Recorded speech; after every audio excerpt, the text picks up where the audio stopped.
दया करके सब थोड़ा आगे आके बैठ जाए। ଦୟାକରି ସମସ୍ତେ ଟିକେ ଆଗୁ ଆଗୁ ଆସି ବସନ୍ତୁ।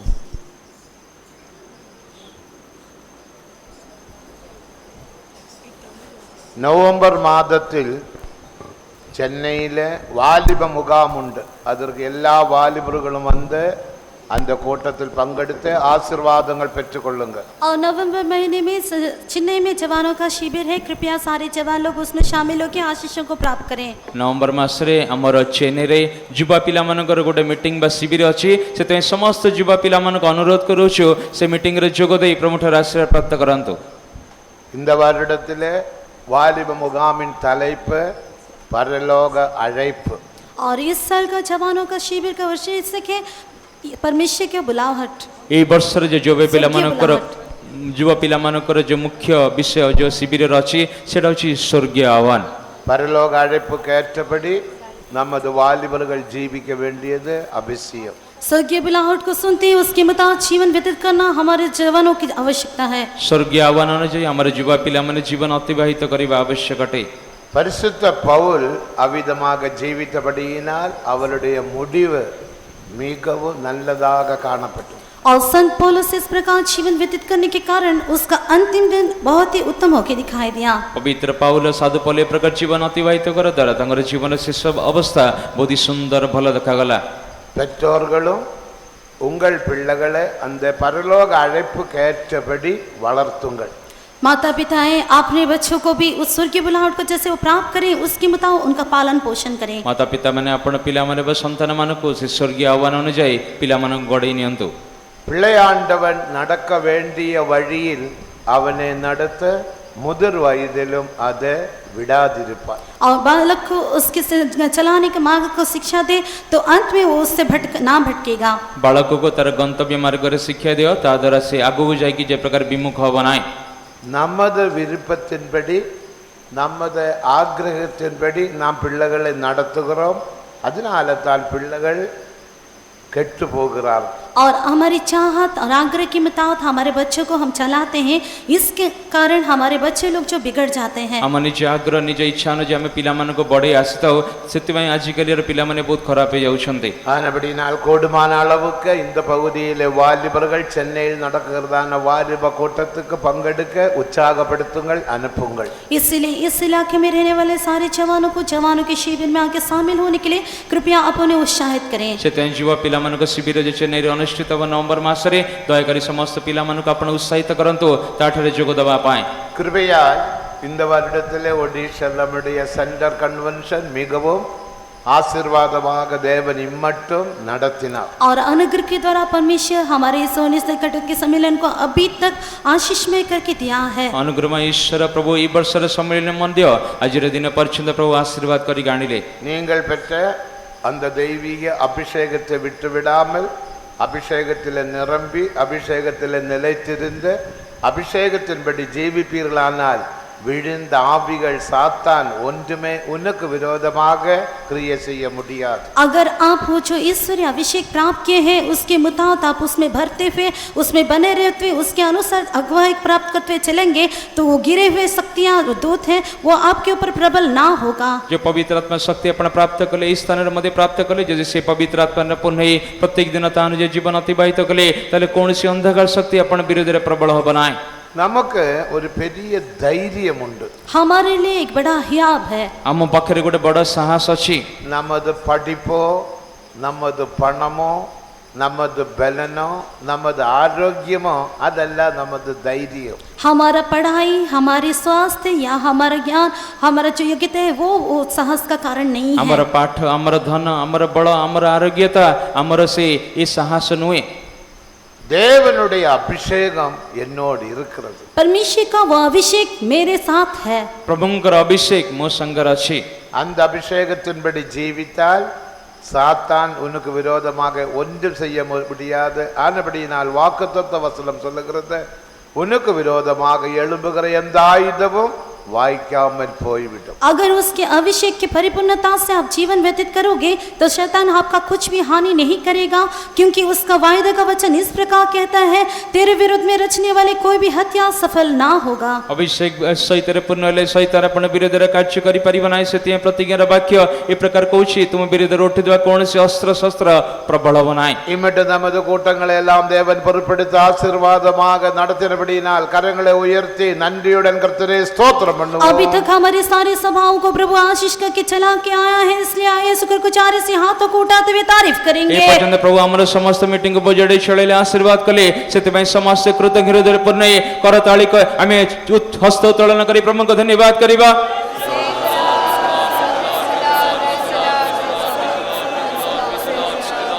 சோதரம் சோதரம் சோதரம் சோதரம். இன்றைக்கு கர்த்தராகிய இயேசு கிறிஸ்து கல்வாரியில் இவ்வளவும் பாடுபட்ட வேதனைப்பட்ட மரித்த நோக்கம் என்ன என்பதை குறித்து நாம் சிந்திப்போமாக. आज कलवरी क्रूस के ऊपर प्रभु यीशु मसीह इतना अधिक दुख सह के दर्द सह के हम किस लिए मरा, बोले उसका कारण का मनसा को हम देखेंगे। कलवरी क्रूस रे प्रभु यीशु कृष्ण की प्रकार दुख सहन जंत्रणा सहन करी हम निमंते मृत्युवरण करथिले, से विषय आज हम सकाळे पाठ करबे जावछु। இயேசுவே ஒரு வாரினால் அடித்தார்கள், और यीशु को एक कोड़े से मारा गया। यीशु को गोटे कोरोडा रे प्रहार कले। ஒரு முறை அந்த வாரினால் அடித்தால் 200 இடத்திலிருந்து சத பிடுங்கும். और एक बार उस घोड़े से मारने से शरीर में 200 जगहों से मांस निकल आता था। जदि सेई जो कोरोडा प्रहार रे गुट्टे कोरोडा प्रहार कले शरीर रे 200 स्थान रो मांस बाहरी जीव। 5 முறை அடித்தால் 1000 இடத்திலிருந்து சத பிடுங்குது. अगर 5 बार मारा जाए तो 1000 जगहों से वो मांस निकल जाएगा। जो ये 5 थर कोरोडा प्रहार कले 1000 स्थान रो मांस बाहरी जीव।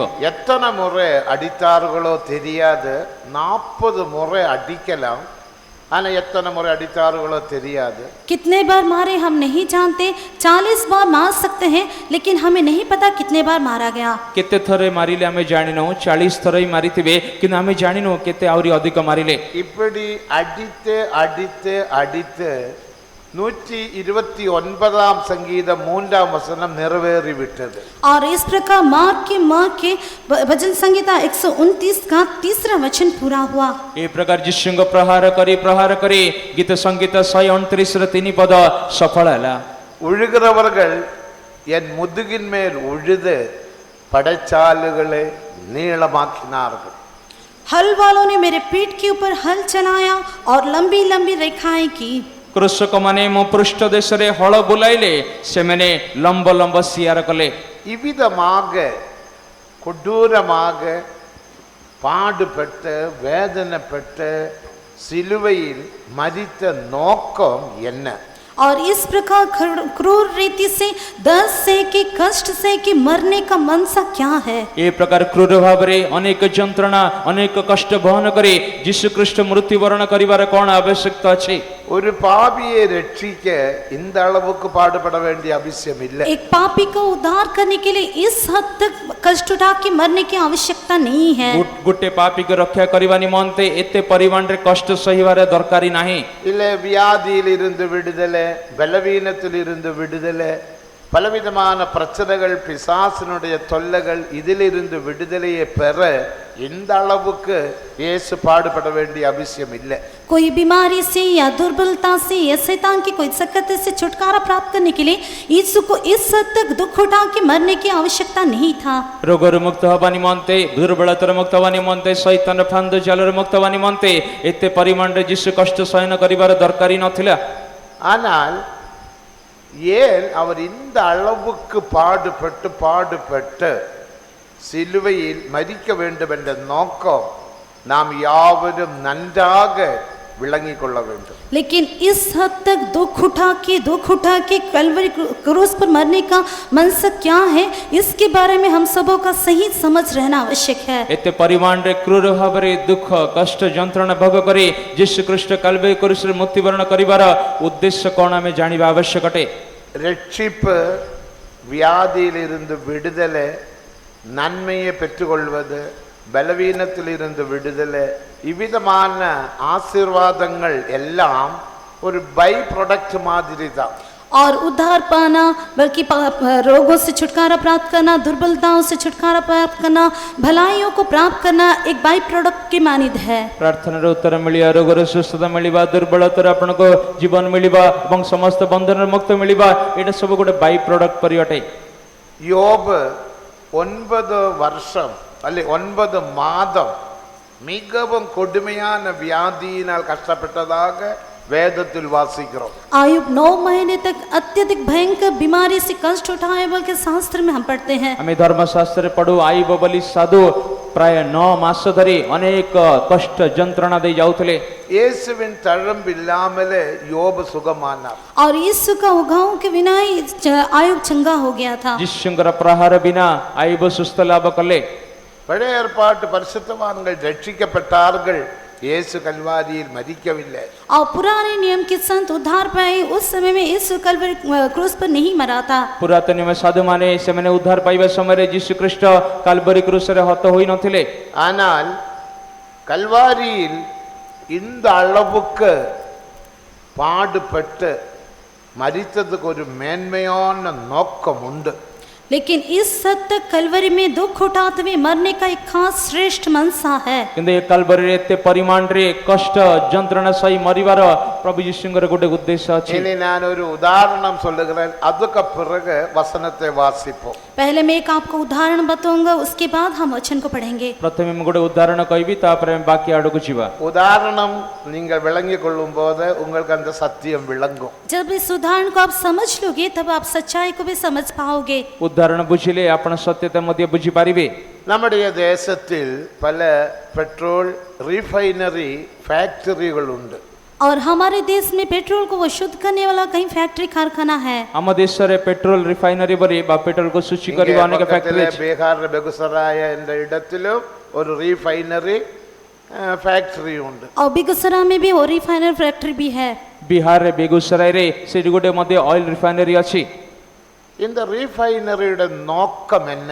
और उस रिफाइनर का मकसद क्या है? ଏ ରିଫାଇନାରୀ ରଖିବାର ଉଦ୍ଦେଶ୍ୟ କ'ଣ ଅଟେ?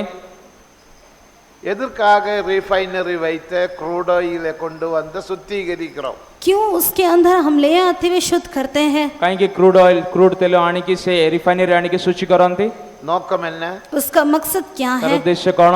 நீங்கள் சொல்லலாம் பெட்ரோலுக்காக, आप कह सकते हैं पेट्रोल के लिए, ଆପଣ କହିପାରନ୍ତି ତା ପେଟ୍ରୋଲ ପାଇଁ ଅଟେ, டீசலுக்காக, डीजल के लिए, ଡିଜେଲ ପାଇଁ ଆପଣ କହିବେ, மண்ணெண்ணாவுக்காக, மண்ணெண்ணெய், और मिट्टी के तेल के लिए, ଆପଣ କିରୋସିନ ପାଇଁ ବି କହିବେ। இனி பல பொருட்கள் கடைசியாக டாருக்காக என்று சொல்லலாம்। और दूसरे से कहीं वस्तुओं के लिए बोले के आप कह सकते हो। ଆପଣ ଅନ୍ୟାନ୍ୟ ଅନେକ ବ୍ୟସ୍ତ ବିନିନ୍ଦ ବ୍ୟବହାର ହୁଏ ବୋଲି ଆପଣ କହିପାରିବେ। இதல்ல அதனோட நோக்கம்। उसका मकसद ये नहीं है। ତାର ଉଦ୍ଦେଶ୍ୟ ଏହା ନୁହେଁ।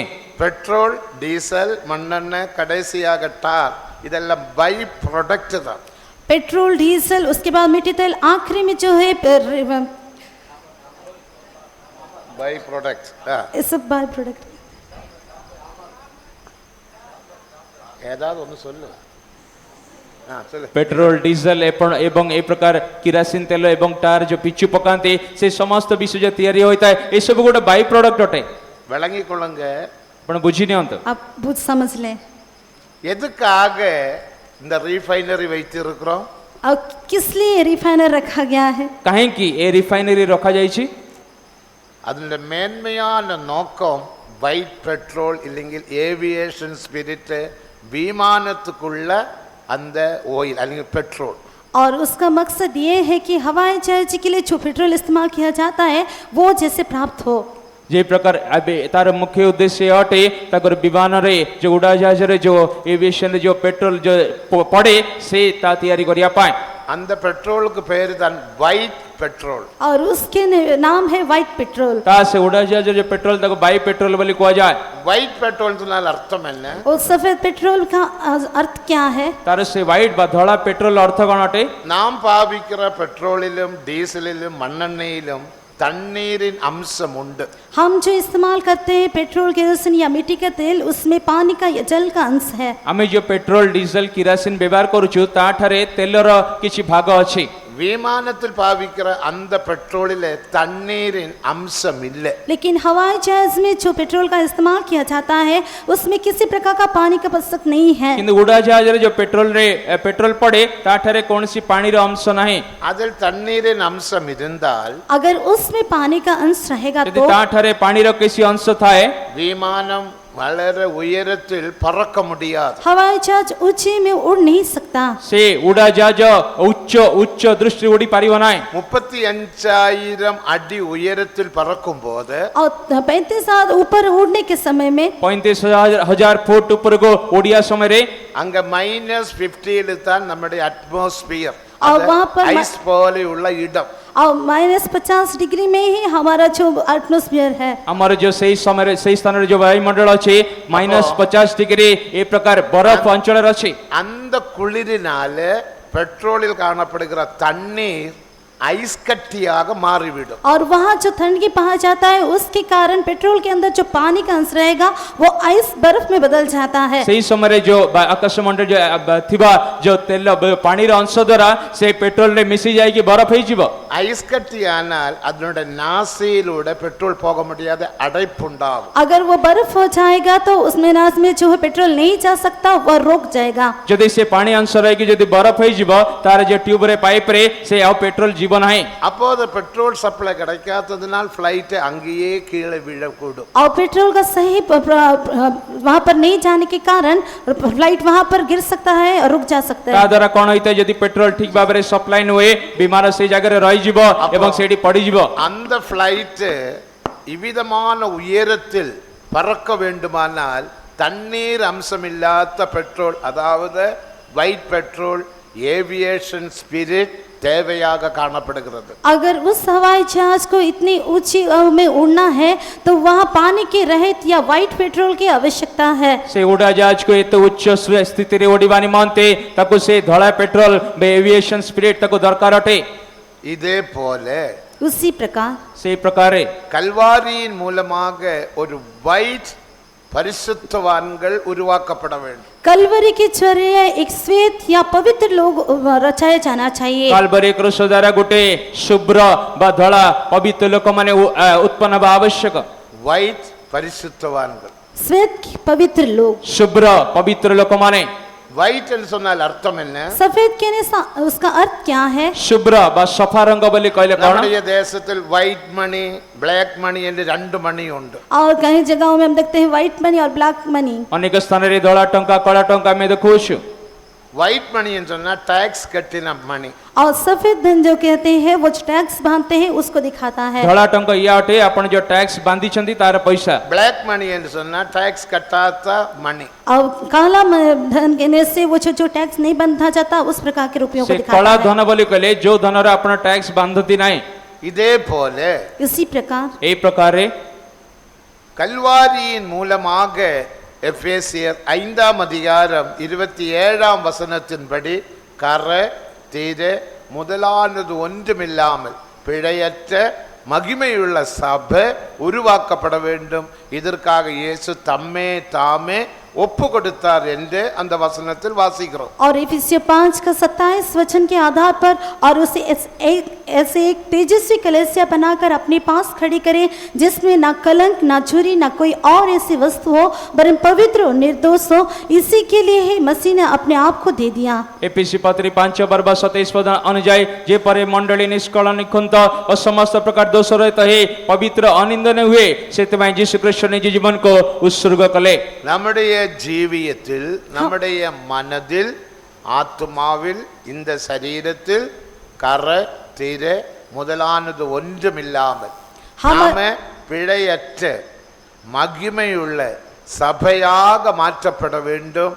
அதற்காக இயேசு கல்வாரியை தன்மை ஒப்பு கொடுத்தார். और हमारी इस आत्मा प्राण और देह में हम पूरी से कलंक रहित झुर्री रहित कोई प्रकार पवित्र और निर्दोष होने के लिए और महिमा में कलीसियाओं के बनने के लिए ही कलवरी क्रूस पर प्रभु यीशु मसीह ने अपने आप को दे दिया।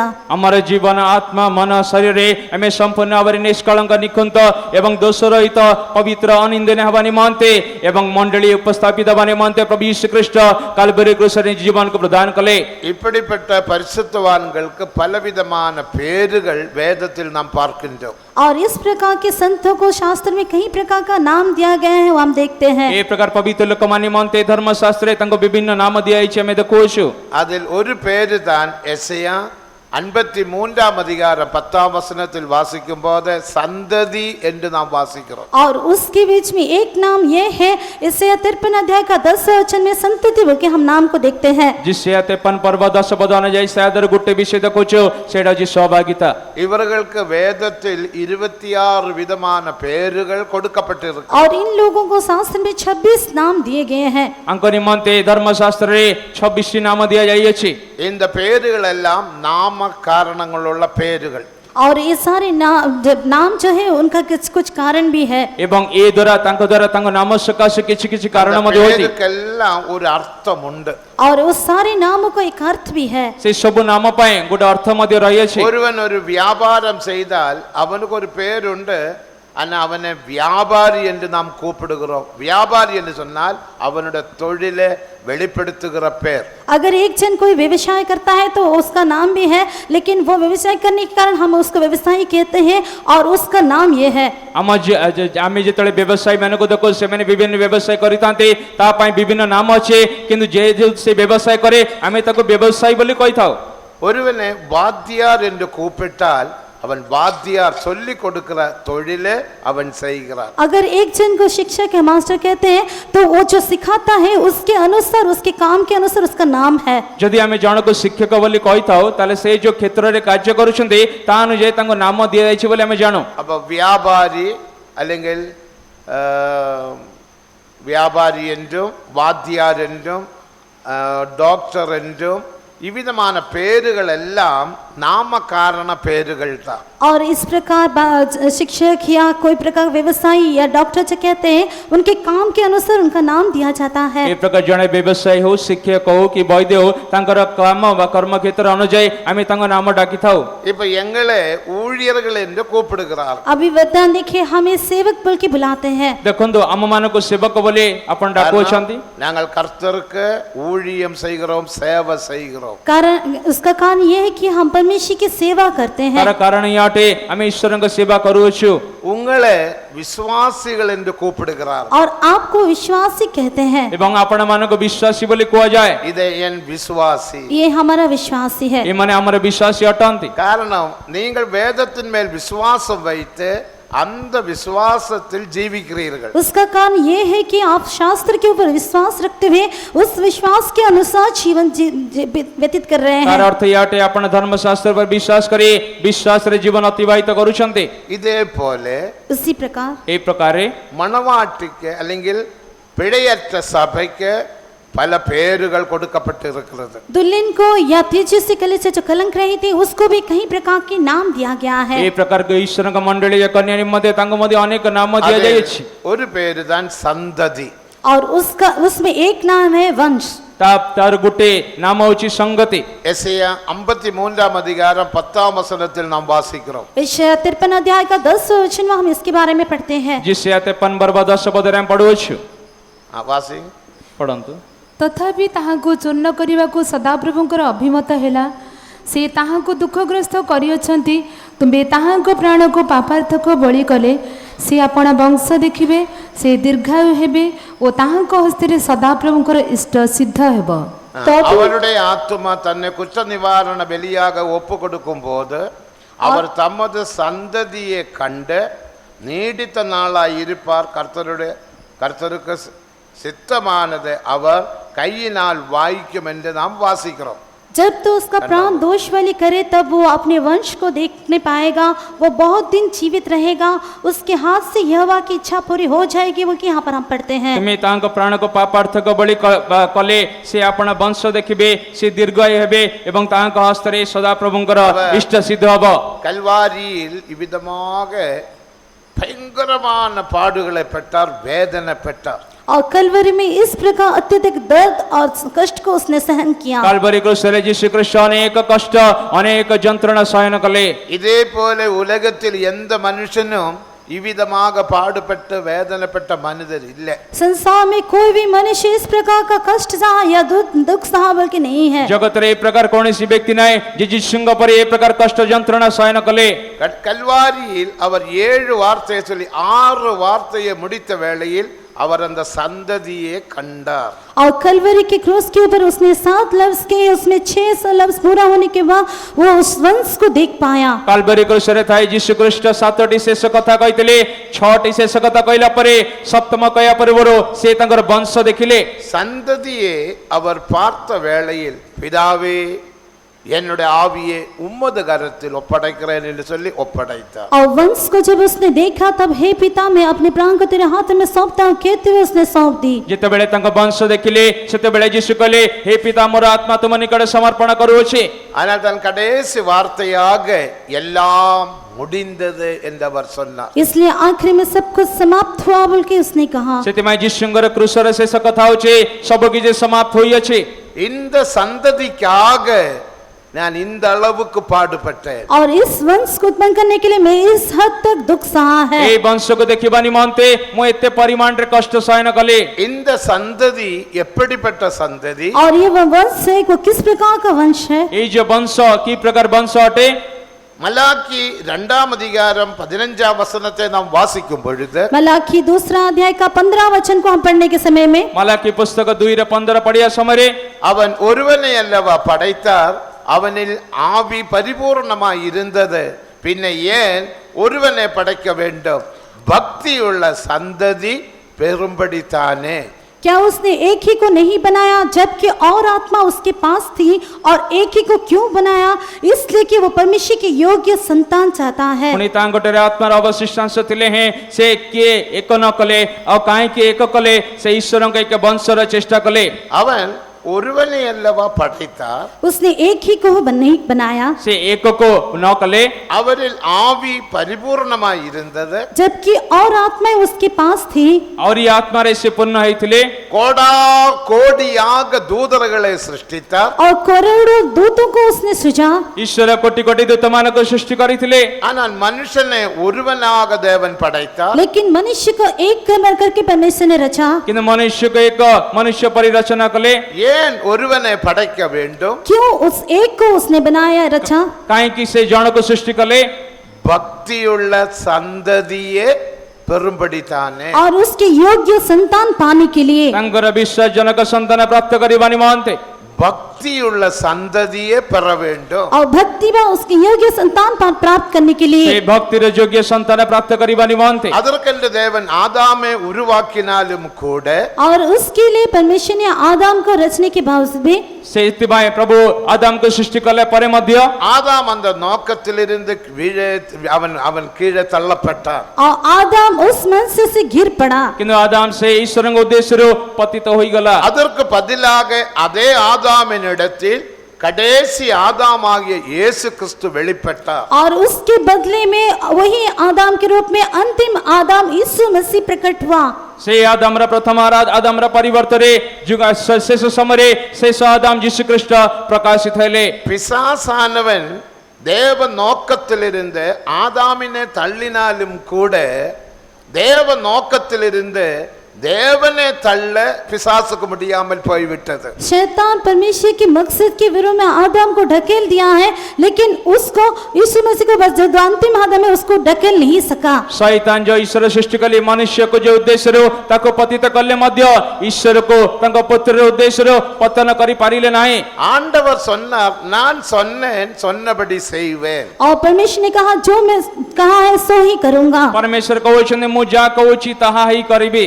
பக்தியுள்ள சந்ததியை நான் உருவாக்குவேன். और भक्ति के वंश संतान को मैं रचित करूंगा. श्री भक्ति रे संतान मानव को मु जन्म करिबी. அதற்கு ஆதாம் உண்மையற்றவனாக காணப்பட்டாலும் உண்மையுள்ள என் குமாரனை நான் பூமிக்கு மனுஷ சாயலாக அனுப்பினேன். और आदम उसके लिए अविश्वास योग्य दिखा देने के बावजूद भी विश्वास योग्य मैं अपने पुत्र को मनुष्य के स्वरूप में इस जगत में भेजूंगा. आदम तानी मंद अविश्वास देखा गले मध्य मोर पुत्र विश्वास योग्य पुत्र को मो जगत को प्रेरणा करिले. அந்த இயேசு கிறிஸ்துவின் மூலமாக பக்தியுள்ள சந்ததியை தேவன் உருவாக்குகிறார். और उसी यीशु मसीह के जरिए एक भक्ति का संतान प्रभु रच रहा है. ଯୀଶୁ ଖ୍ରୀଷ୍ଟଙ୍କ ଦ୍ୱାରା ଗୋଟେ ଭକ୍ତିର ସନ୍ତାନ ମାନଙ୍କୁ ପ୍ରଭୁ ଯୀଶୁ ତିଆରି କରୁଅଛନ୍ତି.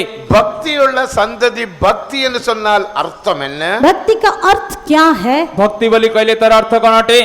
யாக்கோபு 1 அதிகாரம் 27 வசனத்தை நாம் வாசிக்கும் பொழுது याकूब पहला अध्याय का 27 वचन पढ़ने से ଯାକୋବ ପତ୍ରୀ 1:27 ପଦ ପଢିବା ସମୟରେ திக்கற்ற பிள்ளைகளையும் விதவைகளையும் விசாரிப்பதும் உலகத்தால் உள்ள கரப்படாதபடிக்கு தன்னை காத்துக் கொள்வதுமே தேவனுக்கு முன்பாக மாசில்லாத பக்தியாக காணப்படுகிறது. हमारे परमेश्वर पिता के निकट शुद्ध और निर्मल भक्ति ये है कि अनाथों और विधवाओं के क्लेश में उनकी शुद्धि लें और अपने आप को संसार से निष्कलंक रखें. ଅନାଥ ବିଧବା ମାନଙ୍କୁ ସେମାନଙ୍କ ଦୁଃଖ ଅବସ୍ଥାରେ ସଂଖଳିବା, ପୁଣି ସଂସାର ଆପଣଙ୍କୁ ନିଷ୍କଳଙ୍କ ରୂପେ ରକ୍ଷା କରିବା, ଏହା ଆମମାନଙ୍କ ଈଶ୍ୱର ପିତାଙ୍କ ଛାମୁରେ ବିଶୁଦ୍ଧ ନିର୍ମଳ ଧର୍ମ பக்தியுள்ள சந்ததியை உருவாக்கும்படியாக அவர் ஒருவனை படைத்தார். और भक्ति की उस संतति को उत्पन्न करने के लिए उसने एक जन को सृष्टि किया. धर्मपरायण संतान मानको जन्म देवा निमन्ते ऐसे जणे व्यक्ति को सृष्टि करिले.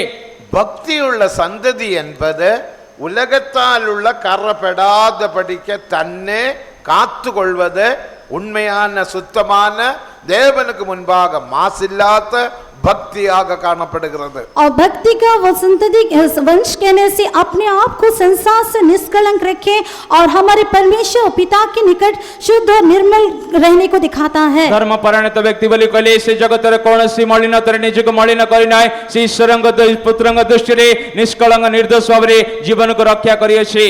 இதே பரிசுத்த பவுல் சொல்லும்போது और इसी बात को संत पौलुस कहने के समय में एक कथाटी पवित्र साधु पौल कहया समୟରେ एफेसियर 5:27 நாம் பார்த்தோம். கர திரை முதலானது ஒன்றுமில்லாமல் பிழையற்றதான மகிமையுள்ள சபை உருவாக்கப்பட வேண்டும்.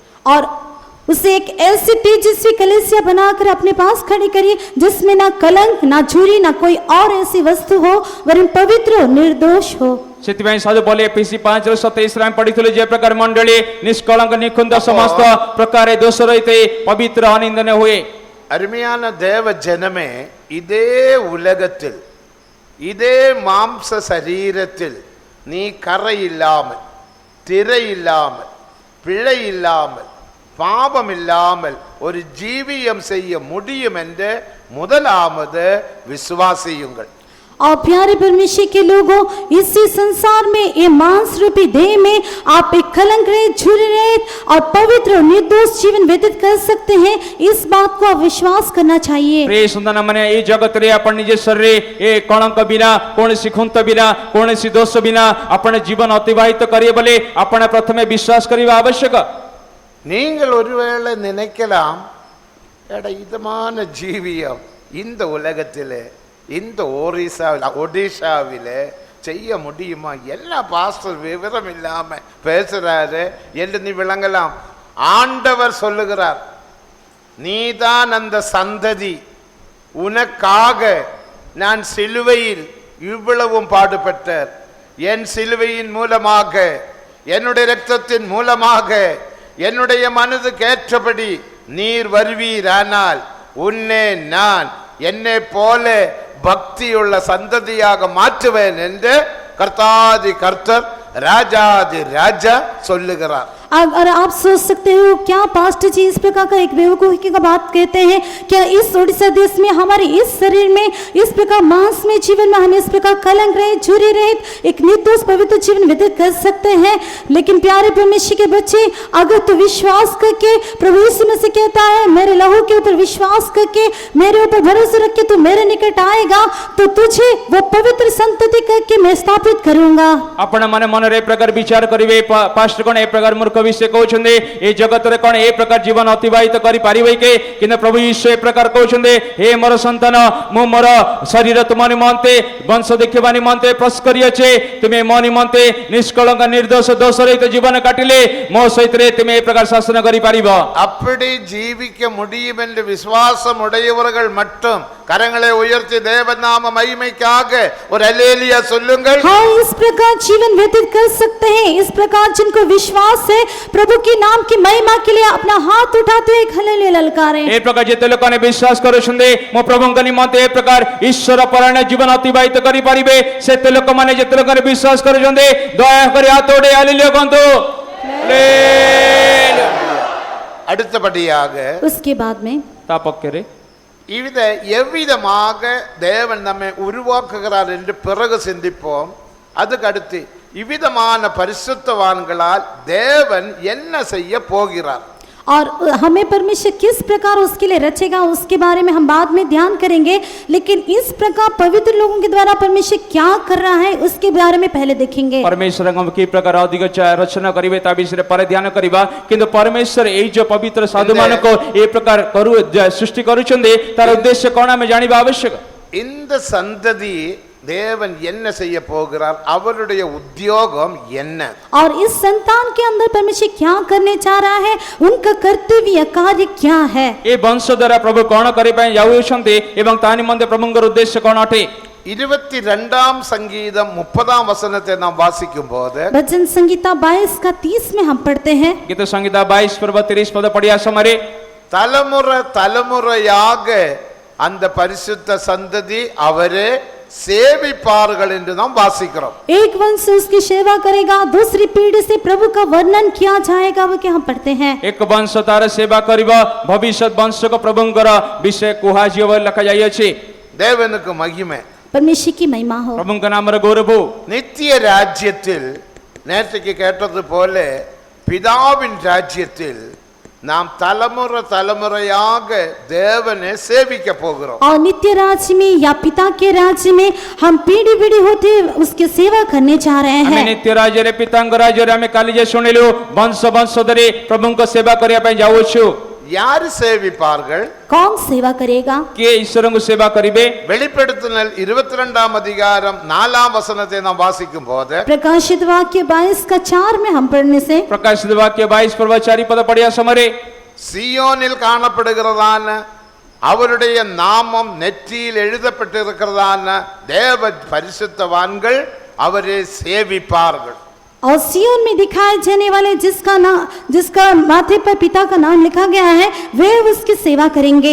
जो लोक माने सियोन रे वास करूछन्ते जांको नाम तांको कपाळे लिखित अछि से माने लोक माने ईश्वरଙ୍କ सेवा करिवे। தேவனுக்கு மகிமை, परमेश्वर की महिमा हो। प्रभुଙ୍କ नाम गौरव। தேவனுடைய ஊழியர்களும் விசுவாசிகளும் தேவனை சேவிப்பார்கள். परमेश्वर के सेवक और विश्वासी परमेश्वर की सेवा करेंगे। प्रभुଙ୍କର सेवक प्रभुଙ୍କର विश्वासी माने प्रभुଙ୍କର सेवा करिवे। சேவிக்க என்று சொன்னால் ஆளுக செய்யும் என்ற அர்த்தம். और सेवा करेंगे उसका अर्थ है उसके साथ राज्यत करेंगे। सेवा करिवार अर्थ अटे तांका संगे हमें शासन करिवो। ஆனபடினால தான் வெளிப்படுத்துதல் 12ஆம் அதிகாரம் 5ஆம் வசனத்தை நாம் வாசிக்கும் போது इसलिए प्रकाशित वाक्य 12 अध्याय का 5 वचन में हम पढ़ते हैं, तानि मध्य प्रकाशित वाक्य 12:5 रे पढ़िया समय रे இரும்பு கோலால் ஆளுக செய்யும் ஒரு ஆண் பிள்ளையே அவள் பெற்றெடுத்தாள். और वो बेटा जनी जो लोहे के राजदंड लिए हुए सब जातियों पर राज्य करने पर था। जे समस्त जाति के लोह दंड रे शासन करिबा ए प्रकार पुत्र संतान को से स्त्री लोक जन्म देले। வெளிப்படுத்துதல் 12ஆம் அதிகாரத்தில் காணப்படுகிற சூரியனை அணிந்த ஸ்திரீ தேவ சபையை வெளிப்படுத்துகிறது. प्रकाशित वाक्य 12 अध्याय में जो एक स्त्री को देखते हैं जो सूर्य ओढ़ी हुई है वो कलीसिया को दिखाता है। प्रकाशित वाक्य 12 पर्व रे उल्लेख करा जायतिबा स्त्री ऐसे मंडली सूर्य परिता स्त्री मंडली को दर्शाए। தேவனுக்கு மகிமை, परमेश्वर की महिमा हो। प्रभुଙ୍କର गौरव। அது ஸ்திரீ என்பது வெளிப்படுத்தல் விசேஷம் என்ற புஸ்தகத்தை நாம் அச்சடிச்சு இருக்கிறோம். அது இங்க சேல்ஸுக்கு கிடைக்கும், ஒரியாவிலும் கிடைக்கும் என்று நினைக்கிறேன். அது நீங்கள் வாங்கி படியுங்கள். और प्रकाशित वाक्य जो उसका विवरण हम एक पुस्तक रूप में छापे हैं वह आपको बुक स्टॉल में मिलेगा और या में भी होगा बोल के सोचता हूँ। प्रकाशित वाक्य रे पूरा विवरण आपण को से हमें पुस्तक रे लिखि देयेछु ताको आपण बुक स्टॉल मध्ये ओडिया रे मिली पारे। दया करी आपण ताको किणो कने की पढांतु। அந்த ஸ்திரீயானவள் சூரியனை அணிந்த ஸ்திரீ, பாதத்தின் மேல் நிற்கிற ஸ்திரீ, 12 நட்சத்திரம் கொண்டுள்ள கிரீடம் வைத்திருக்கிறதான அந்த ஸ்திரீயானவள் புதிய ஏற்பாட்டு சபை. அந்த சபையில் இருந்த ஒரு ஆண் பிள்ளை இரும்பு கோலால் ஆளுக செய்யும் ஆண் பிள்ளையே அவள் பெற்றெடுப்பாள், அந்த ஆண் பிள்ளையே இந்த சந்ததி. एक स्त्री जो सूर्य ओढ़ी हुई और चांद उसके पांव तले है और उसके सिर पर 12 तारों का मुकुट है, वो स्त्री कलीसिया, नए नियम की कलीसिया को दिखाता है। वो जब बच्चा, एक नर बच्चा जनेगी जिसको, जो कि लोह के राजदंड लिए हुए सब राज्य पर राज्य करेगा, और ये नर बच्चा ही वो संतान या वंश है। ए सूर्य परिस्था स्त्री जार पाद तले चंद्र मस्तकरे 12 नक्षत्र खचिज गोटे मुकुट, से स्त्री गोटे पुत्र संतान जन्म करिबा, जे लो दंडरे समस्त जाति को शासन करिबा, से पुत्र संतान होछि ए वंश। நித்திய ராஜ்யம் என்பது முக்கியமாக 3 வாசஸ்தலங்கள் உள்ள ஒரு இடம்தான். अनंत राज्य, अनित्य राज्य कहने से 3 वासस्थान रहने का एक स्थान है। अनंत राज्य बोली कहले 3टी वासस्थान विशिष्ट गोटे स्थान अटे। யோவான் 14ஆம் அதிகாரம் 2-3 வசனங்களை வாசிக்கும் போது, என் பிதாவின் வீட்டில் அநேக வாசஸ்தலங்கள் உண்டு, ஆனால் உங்களுக்காக ஒரு இடத்தை ஆயத்தம் பண்ண நான் போகிறேன். அந்த ஒரு இடம்தான் அந்த நித்திய ராஜ்யத்திலே சியோனும் यरूशलेम वासस्थल। और यूहन्ना सुसमाचार 14 अध्याय का 2 और 3 वचन में हम पढ़ते हैं, मेरे पिता के घर में बहुत से रहने के स्थान हैं, यदि ना होते तो मैं तुमसे कह देता, क्योंकि मैं तुम्हारे लिए जगह तैयार करने जा रहा हूँ। वो जो एक जगह कहा गया है वही सियोन और यरूशलेम है। जिस जो समाज 14:2-3 कहते मो पिता गृह रानी का वासस्थान अच्छे कि तुम निमंते गोटे स्थान प्रस्तुत करने जाऊे कि से गोटे स्थान जो प्रस्तुत करने जाऊे से सियोन एवं जेरूशलेम स्थान अटे। பரலோகத்தில் அதனுடைய பேரு தான் பிதாவின் வீடு, அதுதான் பிதாவின் நித்திய ராஜ்யம்। அந்த நித்திய ராஜ்யத்தில் மேன்மையான இடம்தான் சியோனும் எருசலேமும் என்று சொல்லப்படுகிற வாசஸ்தலம்। और नित्यता में वही पिता का भवन या पिता का वास स्थान है, और उसमें जो श्रेष्ठ स्थान है वही सियोन है। एवं सियोन अभी पवित्र स्वर्ग रे से पितांक राज्य रे से सबुठारु श्रेष्ठ स्थान होचे नूतन जेरूशलेम एवं सियोन अटे। அந்த சியோனும் எருசலேம், சியோன் என்பது பிரதிஷ்டிக்கப்பட்ட தியாகிகளான ஜெயாளிகளான தேவ ஊழியர்களுக்குள்ள இடம், அந்த எருசலேம் என்பது பூர்ணமாக்கப்பட்ட विश्वासिகளுக்குள்ள वासस्थल। और सियोन कहने से त्यागी, प्रतिष्ठा और जय पाए हुए सेवकों का स्थान है, और विश्वास करते हुए जो जीवन व्यतीत करते हैं वो विश्वासियों के लिए नया यरूशलेम है। प्रतिष्ठित ईश्वरଙ୍କର सेवक माने जे ईश्वरଙ୍କ सेवा କରୁଛନ୍ତି ତାଙ୍କ ନିମନ୍ତେ ସିଓନର ସ୍ଥାନ ଅଛି, ଏବଂ ଯେଉଁ ଲୋକମାନେ ବିଶ୍ୱାସ କରି ଜୟ ଜୀବନ କାଟୁଛନ୍ତି ତାଙ୍କ ନିମନ୍ତେ ବିଶ୍ୱାସୀଙ୍କ ପାଇଁ ନୂତନ ଜେରୁସଲେମ ସ୍ଥାନ ଅଛି। ஆனபடியினால தான் இயேசுவினுடைய வாசஸ்தலம் என்பது நாம் திடீர்னு கேட்டா சொல்லும் பரலோகம் என்று சொல்லுவோம், பரலோகம் என்று நாம் சொல்லக்கூடாது। தேவாதி தேவன் எங்கே வாசம் பண்ணுகிறார்? 48ஆம் சங்கீதம் 2ஆம் வசனத்தை வாசிக்கும் போது, வடதிசையிலுள்ள சியோன் பர்வதம் வடிப்பமான ஸ்தானமும் மகிழ்ச்சியுமாய் இருக்கிறது, இதுவே மகாராஜாவின் நகரம்। और अचानक हमें जब पूछा जाता है कि ईश्वर का रहने का स्थान या वास स्थान कौन है, क्या है, तो हम तुरंत कहते हैं कि स्वर्ग है। ऐसा हम नहीं कहना चाहिए, क्योंकि राजाओं का राजा, महाराजा का निवास स्थान उत्तरी सिरे पर दिखाई देने वाला वो सियोन पर्वत है। कि आमे तळे लोक माने पछरे समय आमे ईश्वरଙ୍କ राज्य प्रभुଙ୍କ राज्य आमे जाउछु बोले ए प्रकार कहबा उचित नै, किंतु गीत संगीत 48 पर 2 पद अनुसार से उद्दर्शित सियोन पर्वत उच्चतरे मनोहर समग्र पृथ्वी रे आनंदजनक महाराजଙ୍କ नगर बोली आमे कहबा आवश्यक। மேலும் 132ஆம் சங்கீதம் 13-14 வசனங்களை வாசிக்கும் போது, சியோனை நான் தெரிந்தெடுத்து என்னுடைய வாசஸ்தலமாக இச்சித்தேன், இங்கே நான் என்றென்றைக்கும் வாசம் பண்ணுவேன்। और उसके बाद भजन संहिता 132 का 13 और 14 में हम पढ़ते हैं, क्योंकि मैंने सियोन को अपनाया है और उसे अपने निवास के लिए चाहा है, ये तो युग युग के लिए मेरे विश्राम स्थान है, यही मैं रहूंगा क्योंकि मैंने इसको चाहा है। गीत संहिता 132 पर्व 13-14 पद रे हम पढुछु, कारण सदा प्रभु सियोन को मनोनीत करियछन्ते, से अपने निवास निमंते ताहा वांछा करियछन्ते। என்றென்றைக்கும் வாசம் பண்ணுவேன்னு சொன்னால் அதற்கு ஒரு முடிவில்லை என்று அர்த்தம். और युग युग के लिए हमेशा के लिए वास करूंगा, उसका अर्थ है उसके लिए कुछ भी अंत नहीं है। ଏହା ଚିରକଳ ଆମର ବିଶ୍ରାମ ସ୍ଥାନ ଅଟେ ବୋଲି କହିଲେ ତାହେଲେ ମାନେ ତାର କୌଣସି ସମାପ୍ତି ନାହିଁ। தேவனுக்கு மகிமை. परमेश्वर की महिमा हो। ପ୍ରଭୁଙ୍କ ନାମରେ ଗୌରବ हो। அந்த வாசஸ்தலம் எங்கே காணப்படுகிறது? और वो निवास स्थान कहाँ दिखाई देता है? সেই ବାସସ୍ଥାନ କୋଉ ସ୍ଥାନରେ ଦେଖାଯାଏ? எபேசியர் 4 அதிகாரம் 10 வசனத்தை நாம் வாசிக்கும் போது एफिसियों 4 का 10 में हम पढ़ने के समय में एपीसी पत्री 4 पर्व 10 पद पढ़िया समୟରେ வானாதி வானங்களுக்கு மேலே காணப்படுகிறது. और सारे आकाश के ऊपर वो दिखाई देता है। सर्व स्वर्गर ऊर्ध्वरे स्थान देखा जाए। அது பூமியில் உள்ள ஒரு இடம் அல்ல. वो पृथ्वी में दिखाई देने वाला एक स्थान नहीं है। संसार देखा जाउतबा गोटे स्थान नुहे। பூமியிலே எந்த இடத்துக்கும் ஒரு கால பரிதி உண்டு. அதுக்கு பிறகு அக்கினியினால் இந்த பூமியை எரிக்கும் போது அந்த இடமும் எரிந்து சாம்பலாய் விடும். அதோட அது முடிந்து விடும். पृथ्वी में जितने सारे स्थान हैं उसके लिए एक समय ठहराया गया है, उसके बाद वो आग के द्वारा जला जाके भस्म किया जाएगा। पृथ्वी रे समस्त स्थान पाई गोटे समय निरूपित अछि, किंतु जेतेबेले जे जगत अग्नि गंध करे जळी उठिबो सेही स्थान गुडिक भूमि साथे हिजिबो। வானாதி வானங்களுக்கு மேலாக காணப்படுகிறதான சியோன் எருசலேம் என்ற வாசஸ்தலம் அது தேவனுடைய மகா நகரம். அவர் அங்க வாசம் பண்ணுகிறார்.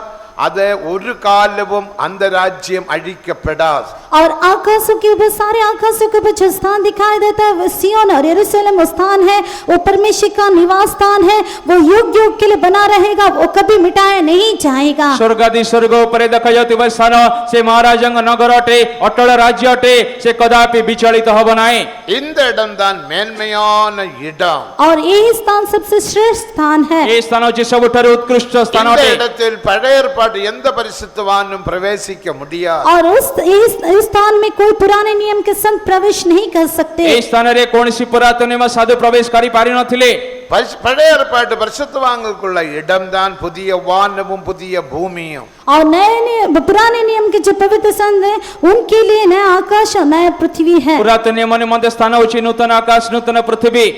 தேவனுடைய சந்ததி நித்திய ராஜ்யத்தில் இந்த புதிய வானத்தையும் புதிய பூமியையும் ஆளுக செய்வார்கள். और परमेश्वर के संतान या वंश जो है नित्यता में नया यरूशलेम और सिय्योन में राज्य करेंगे। प्रभुंकर वंशज ईश्वर को लोक माने सेमेन नूतन आकाश पृथ्वी लोक मान को शासन करिवे।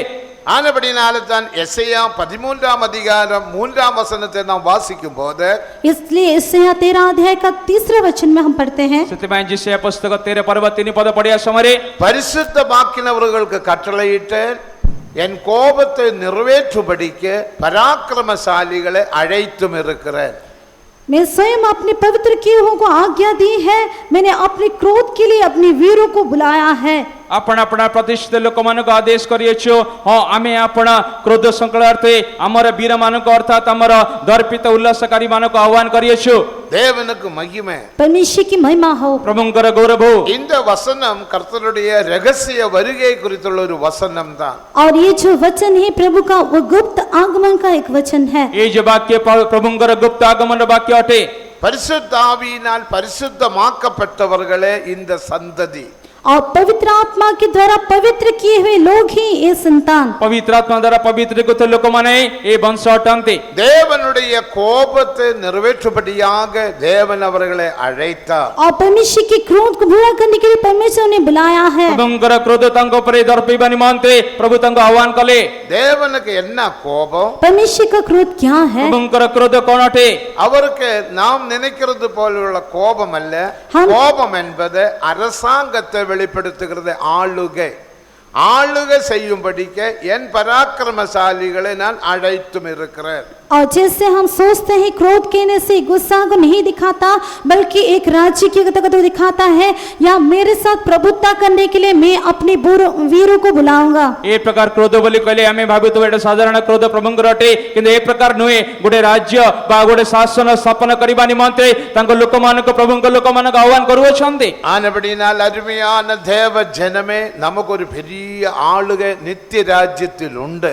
इसलिए प्यारे परमेश्वर के लोगों हमारे लिए लिए नित्यता में एक बड़ा प्रभुत्व करने का स्थान है। ପ୍ରିୟ ଲୋକମାନେ ଆମ ନିମନ୍ତେ ନିତ୍ୟତରେ ରାଜ୍ୟତ୍ୱ କରିବା ପାଇଁ ବଡ଼ ଗୋଟେ ସ୍ଥାନ ଅଛି। அதற்காக தேவன் இப்பொழுது அவருடைய பரிசுத்தாவியினாலும் அவருடைய இரத்தத்தினாலும் அவருடைய வசனத்தினாலும் நமது ஆவி ஆத்ம சரீரத்தை பரிசுத்தமாக்குகின்றார்। और इसीलिए वर्तमान परमेश्वर अपने पवित्र आत्मा के जरिए, पवित्र लहू के जरिए, अपने वचन के जरिए हमारी आत्मा, प्राण और देह को शुद्ध कर रहा है। ତା ନିମନ୍ତେ ପ୍ରଭୁ ତାଙ୍କର ଆତ୍ମା ଏବଂ ତାଙ୍କ ରକ୍ତ ସମସ୍ତ ବିଷୟ ଦ୍ୱାରା ଆମ ଆତ୍ମା ପ୍ରାଣ ଶରୀରକୁ ଏ ପ୍ରକାର ପବିତ୍ର କରୁଅଛନ୍ତି।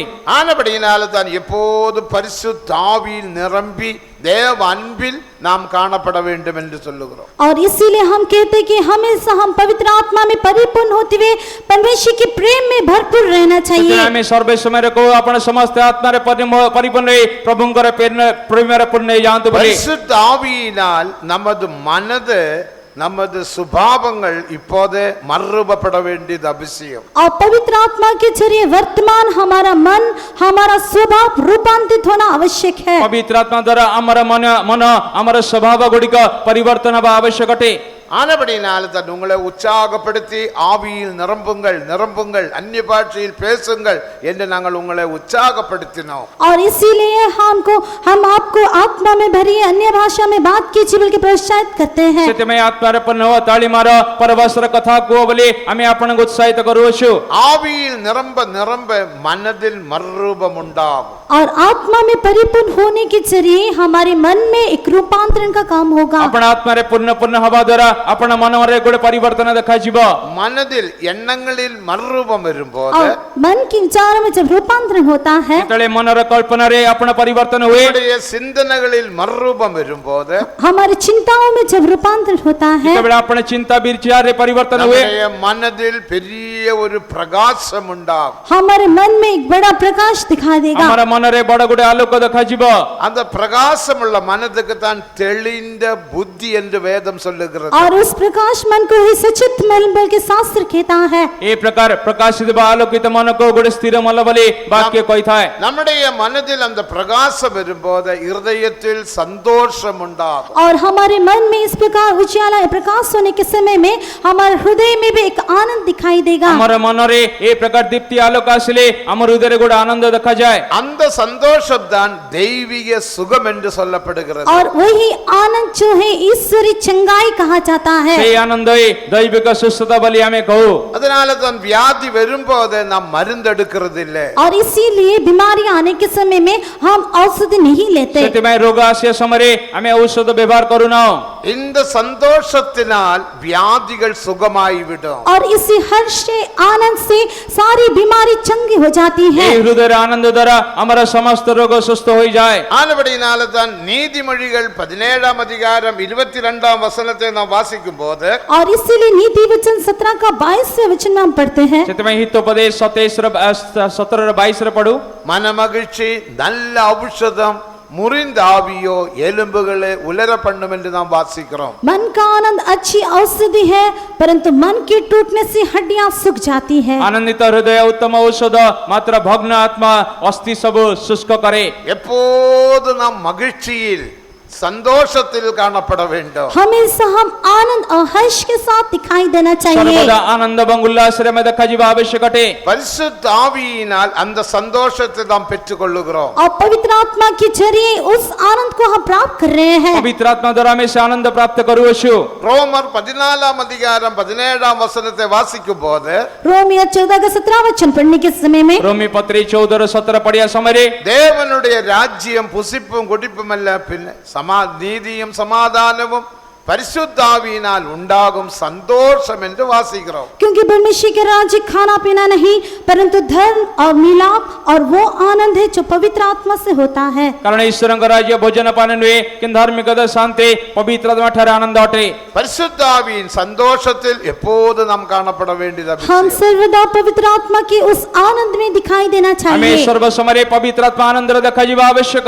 இந்த சந்தோஷத்தினால் நிரம்பி நீங்கள் ஜீவித்தால் நீங்கள் பாவம் பாவமே செய்ய முடியாது. और इस आनंद की भरपूरी में अगर आप जीवन व्यतीत करोगे तो आप पाप नहीं कर सकते. ए आनंदरे पूर्ण जीवन अतिबाहित कले आपण पाप ही करि परिबे नाही. ஆனபடினால்தான் பிரசங்கி 3ஆம் அதிகாரம் 12ஆம் வசனத்தை நாம் வாசிக்கும் போது और इसीलिए सपोपदेशक 3 का 12 वचन में हम पढ़ते हैं. इते उपदेशक 3:12 पद पढ़िया समय रे மகிழ்ச்சியாய் இருப்பதும் உயிரோடு இருக்கையில் நன்மை செய்வதுமே அல்லாமல் உலகத்தில் வேற நன்மை இல்லை என்று ஞானியாகிய சாலமோன் சொன்னார். और ज्ञानी सोलोमन कहता है, मैंने जान लिया है कि मनुष्य के लिए आनंद करने और जीवन भर भलाई करने के सिवाय और कुछ भी अच्छा नहीं. राजा सोलोमन कहउछन्ते आमे जानु जे जाब जीवन आनंद ओ सुकर्म करिबा अपेक्षा से मानकर आउ कोनसी मंगल विषय नाही. ஆனபடியினால் எப்போது நாம் சந்தோஷமாய் இருப்போம். इसीलिए आइए हम सर्वदा आनंदित रहें. सेतमे सर्वदा आनंदित हवा आवश्यक. அவிதமாக சந்தோஷமாக ஜீவித்தால் நாம் பரிசுத்தமாக்கப்பட்ட நித்திய ராஜ்யத்தில் சியோன் எருசலேமாக மாற்றப்படும்.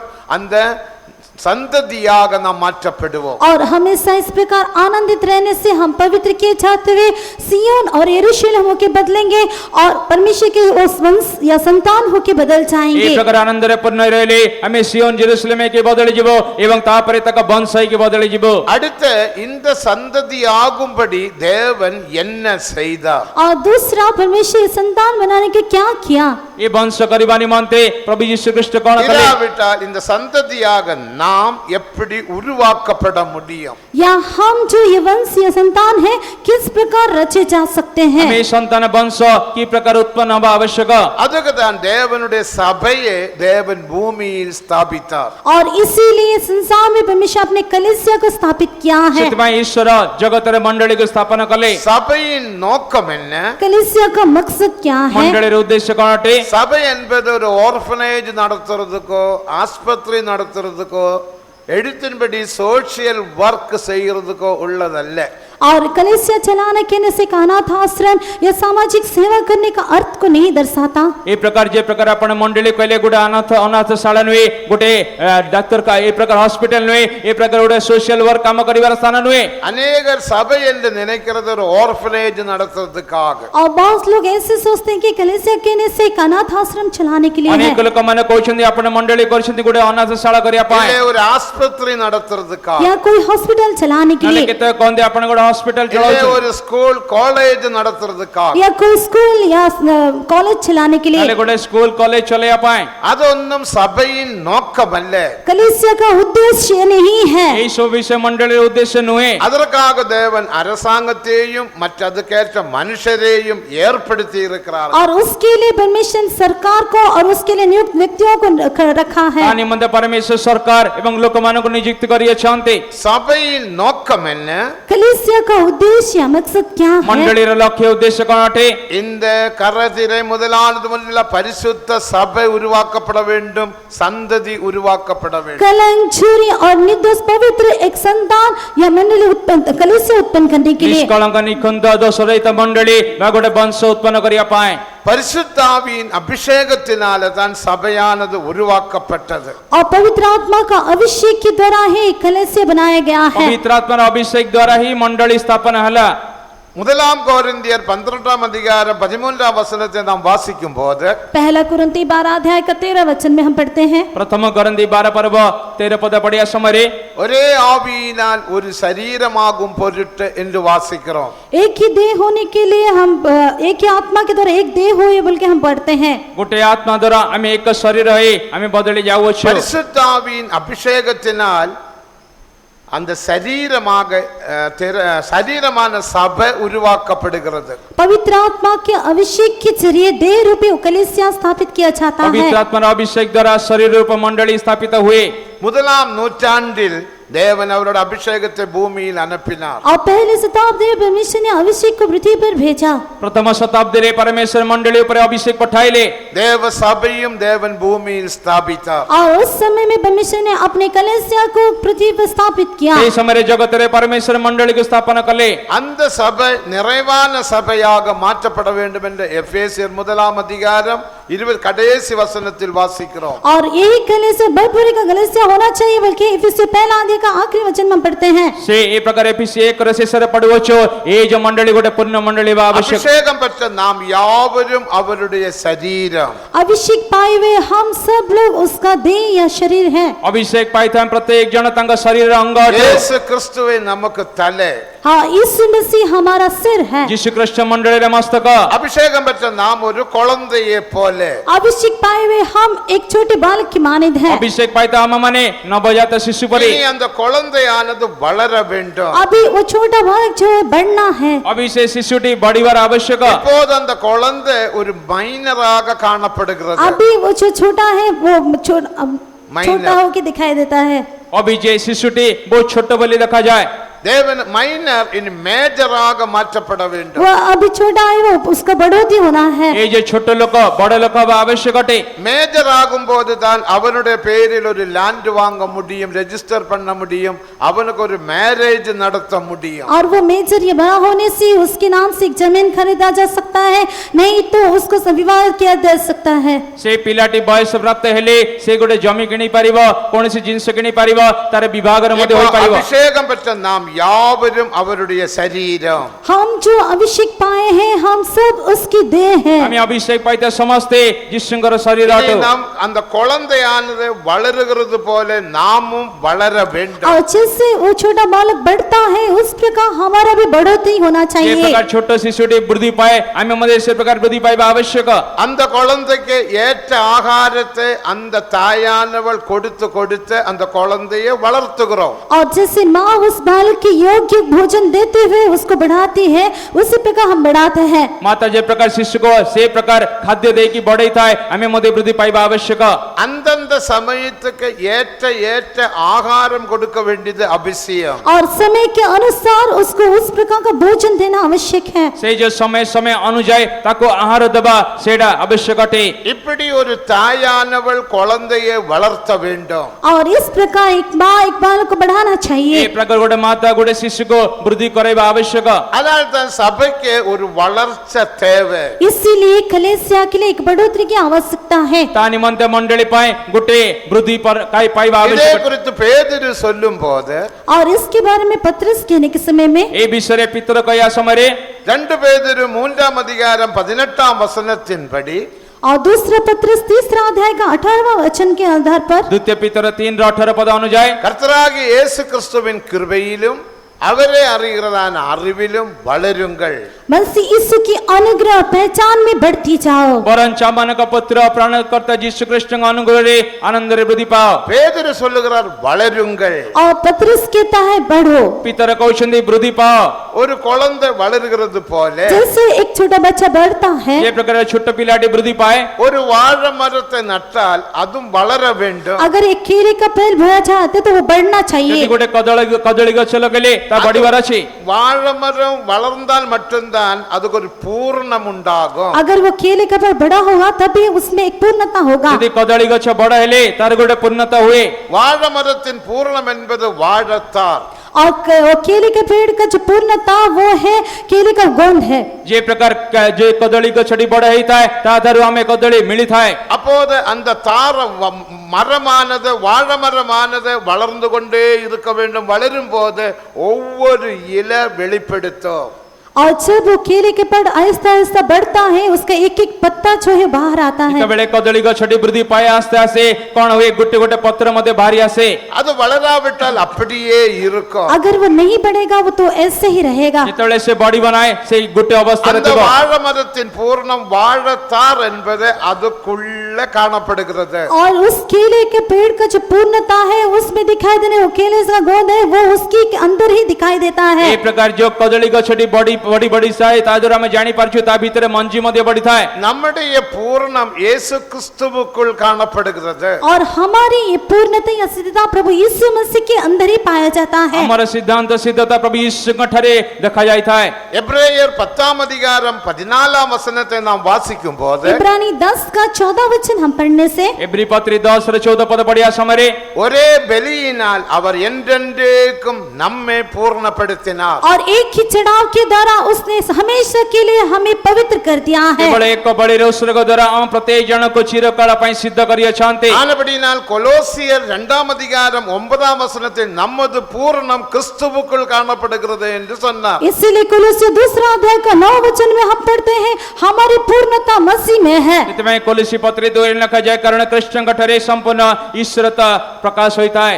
அந்த பூரணம் தலைக்குள் காணப்படுகிறது. அந்த தலையில் இருந்து சரீரம் பெற்று பெற்று சரீரம் வளர வேண்டும். और वो जो पूर्णता सिर में दिखाई देता है वो पूर्णता का शरीर प्राप्त करते हुए शरीर आहिस्ता आहिस्ता उस पूर्णता की ओर बढ़ते जाना এই चाहिए। ପୂର୍ଣ୍ଣତା ମସ୍ତକରେ ଦେଖାଯାଏ ତାই ଆସ୍ତେ ଆସ୍ତେ ଶରୀର ଅଙ୍ଗ ପ୍ରତ୍ୟଙ୍ଗରେ ଦେଖି ତା ବୃଦ୍ଧି ପାଇବା ଆବଶ୍ୟକ ଅଟେ। தலை என்று சொல்லும்போது இயேசு கிறிஸ்துவை வெளிப்படுத்துகிறது. सिर कहने से मसीह यीशु को दिखाता है। ମସ୍ତକ ବୋଲି କହିଲେ ଯୀଶୁ ଖ୍ରୀଷ୍ଟକୁ ଦର୍ଶାଏ। அதில் 5 வித உத்தியோகஸ்தர்களையும் வெளிப்படுத்துகிறது. और वो 5 प्रकार की सेवकाएं को द्वारा स्थापित किया गया है। 5 प्रकार सेवक ମାନଙ୍କୁ ମଧ୍ୟ ଦର୍ଶାଏ। தலையில் 5 விதமான அவயவங்களை நாம் பார்க்கின்றோம். और सिर में हम 5 प्रकार के अंगों को देखते हैं।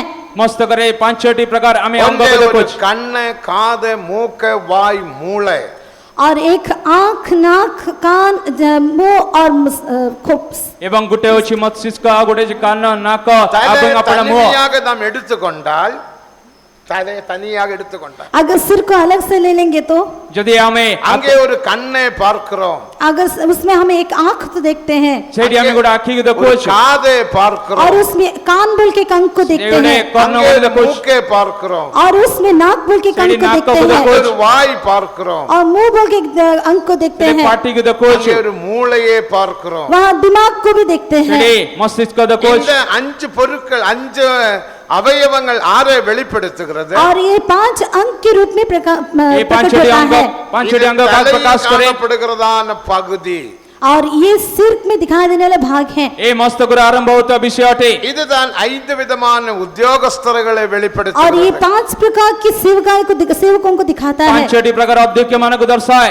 ஒரு தாயானவள் தன் குழந்தைக்கு காப்பாற்றி போஷிக்கிறது போல जैसे एक माँ अपने बच्चे को पालन पोषण करके बढ़ाती है, ଏ ପ୍ରକାର ଗୋଟେ ମାତା ତା ସନ୍ତାନକୁ ପାଳନ ପୋଷଣ କରିଥାଏ। ஒரு குழந்தையை வளர்த்த வேண்டுமானால் अगर एक बच्चे को बढ़ाना है तो ଗୋଟେ ସନ୍ତାନକୁ ପାଳନ ପୋଷଣ କରିବା ପାଇଁ ஒரு தாய் தேவை.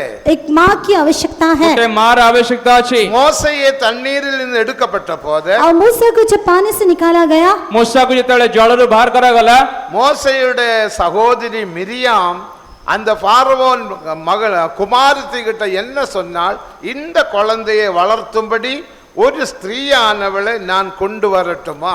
और मूसा की बहन जो मरियम थी वो फिरौन के बेटे के पास वो जाके कही, क्या इस बालक को तेरे लिए बढ़ाने के लिए मैं तेरे लिए एक धाई को लेके आऊं? ମୂଷାର ଭଉଣୀ ମରିୟମ ଏ ପ୍ରକାର ଫାରୋର କନ୍ୟା କହିଲେ, ଏଇ ଯେ ଶିଶୁକୁ ଲାଳନ ପାଳନ କରିବା ନିମନ୍ତେ ମୁଁ ଗୋଟେ ସ୍ତ୍ରୀ ଲୋକକୁ ଆଣିବି। மோசையுடைய தாயாரே அவள் அழைத்து கொண்டு வந்தாள். और मूसा की माँ को बुला ले आई। ମିରିୟମ କଣ କଲେ, ମୂଷାଙ୍କ ମାତାକୁ ନେଇ ஒரு ଆସିଲେ। தாய்க்கு மட்டும்தான் குழந்தையை வளர்த்த முடியும். सिर्फ एक माँ ही बच्चे को पालन पोषण कर सकती ଗୋଟେ है। ମା ହିଁ କେବଳ ତା ସନ୍ତାନକୁ ପାଳନ ପୋଷଣ କରିପାରେ। முதலாம் தெசலோனிக்கேயர் 2ஆம் அதிகாரம் 7ஆம் வசனத்தை நாம் வாசிக்கும் போது पहला थेसलोनिक 2 अध्याय का 7वां वचन हम पढ़ने से ପ୍ରଥମ ଶେଷଲୋନି 2:7 ପଦ ପଢିବା ସମୟରେ ஒரு தாயானவள் குழந்தையை காப்பாற்றி போஷிக்கிறது போல நாங்கள் உங்களை போஷிக்கவில்லையா? परंतु जिस तरह माता अपने बालकों का पालन पोषण करती है, वैसे ही हमने भी तुम्हारे बीच में रहकर कोमलता दिखाई है। ଏ ପ୍ରକାର ଗୋଟେ ମାତା ତା ସନ୍ତାନକୁ ପାଳନ ପୋଷଣ କରେ, ଆମେ କଣ ତୁମମାନଙ୍କୁ ଲାଳନ ପାଳନ କରିନାହୁଁ କି? தேவனுடைய ஊழியர்கள் ஒரு தாயை போல परमेश्वर का सेवक एक माँ के समान है। ପରମେଶ୍ୱରଙ୍କ ସେବକ ମାନେ ମାତା ତୁଲ୍ୟ। அந்த ஊழியர்களால் நாம் போஷிக்கப்பட வேண்டியது அவசியம். और उस सेवकों के जरिए हम पालन पोषण करना बहुत ही आवश्यक है। ସେଇ ସେବକ ମାନଙ୍କ ଦ୍ୱାରା ଆମେ ଲାଳନ ପାଳନ ପାଇବା ଆବଶ୍ୟକ। ஆனபடினால் தேவ சபையை வளர்த்தபடியாக தேவன் தமது ஊழியர்களை ஏற்படுத்தினார். और इसीलिए परमेश्वर की कलीसिया की बढ़ोतरी या पूर्णता के लिए परमेश्वर ने वहाँ पर सेवकों को रखा है। ପ୍ରଭୁଙ୍କର ମଣ୍ଡଳୀକୁ ବୃଦ୍ଧି ପାଇବା ନିମନ୍ତେ ପ୍ରଭୁ ସେବକ ମାନଙ୍କୁ ନିଯୁକ୍ତ କରିଅଛନ୍ତି। வேதத்தை பிடித்தவர்கள் எல்லாம் ஊழியர்கள் என்று சொல்ல முடியாது. हम ये नहीं कह सकते कि पवित्र शास्त्र को पकड़े हुए सारे लोग सेवक हैं। ଯେତେ ଲୋକମାନେ ବାଇବେଲ ଧରିଛନ୍ତି ସମସ୍ତେ ସେବକ ବୋଲି ଆମେ କହିପାରିବା ନାହିଁ। ஒவ்வொரு வேலை செய்ய வேண்டுமானால் அதற்கேற்ற படிப்பு தகுதி தேவை. हर एक कामों को करने के लिए उसके अनुसार पढ़ाई और योग्यता की आवश्यकता है। गोटे गोटे विषय କରିବା ନିମନ୍ତେ ତା ନିମନ୍ତେ ପାଠ ଯୋଗ୍ୟତା ଆବଶ୍ୟକ ଅଟେ। இதே போல தேவ ஊழியர்களுக்கு சில தகுதிகள் தேவை. उसी प्रकार परमेश्वर के सेवकों के लिए कुछ योग्यता की आवश्यकता है। परमेश्वरଙ୍କ सेवक ପାଇଁ କିଛି ଯୋଗ୍ୟତା ଆବଶ୍ୟକ। வேதத்தை எடுத்து யார் வேண்டுமானாலும் பிரசங்கம் பண்ணலாம். हाँ, बाइबल को या शास्त्र को उठा के कोई भी प्रचार कर सकते हैं। ବାଇବେଲ ନେଇକି କିଏ ମଧ୍ୟ ପ୍ରଚାର କରି ପାରିବ।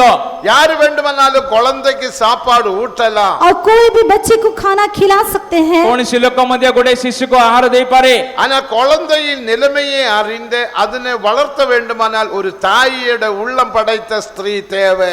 नहीं, लेकिन बच्चे को स्थिति को जानते हो, उसको सही रीति से पालन पोषण करने के लिए एक माँ की दर्जा में दिखा देने एक स्त्री की आवश्यकता है। କିନ୍ତୁ ଗୋଟେ ସନ୍ତାନକୁ ତାର ଅବସ୍ଥା ଦେଖି ତାକୁ ଲାଳନ ପାଳନ ବୃଦ୍ଧି କରିବା ନିମନ୍ତେ ଗୋଟେ ମା ବା ସ୍ତ୍ରୀ ଆବଶ୍ୟକ ଅଟେ। தேவனுடைய மனதை அறிந்த ஊழியர்கள் தேவை. परमेश्वर के मन को प्राप्त किए हुए सेवकों की आवश्यकता है। परमेश्वरଙ୍କର ମନ ଜାଣିଥିବା ସେବକ ମାନେ ଆବଶ୍ୟକ।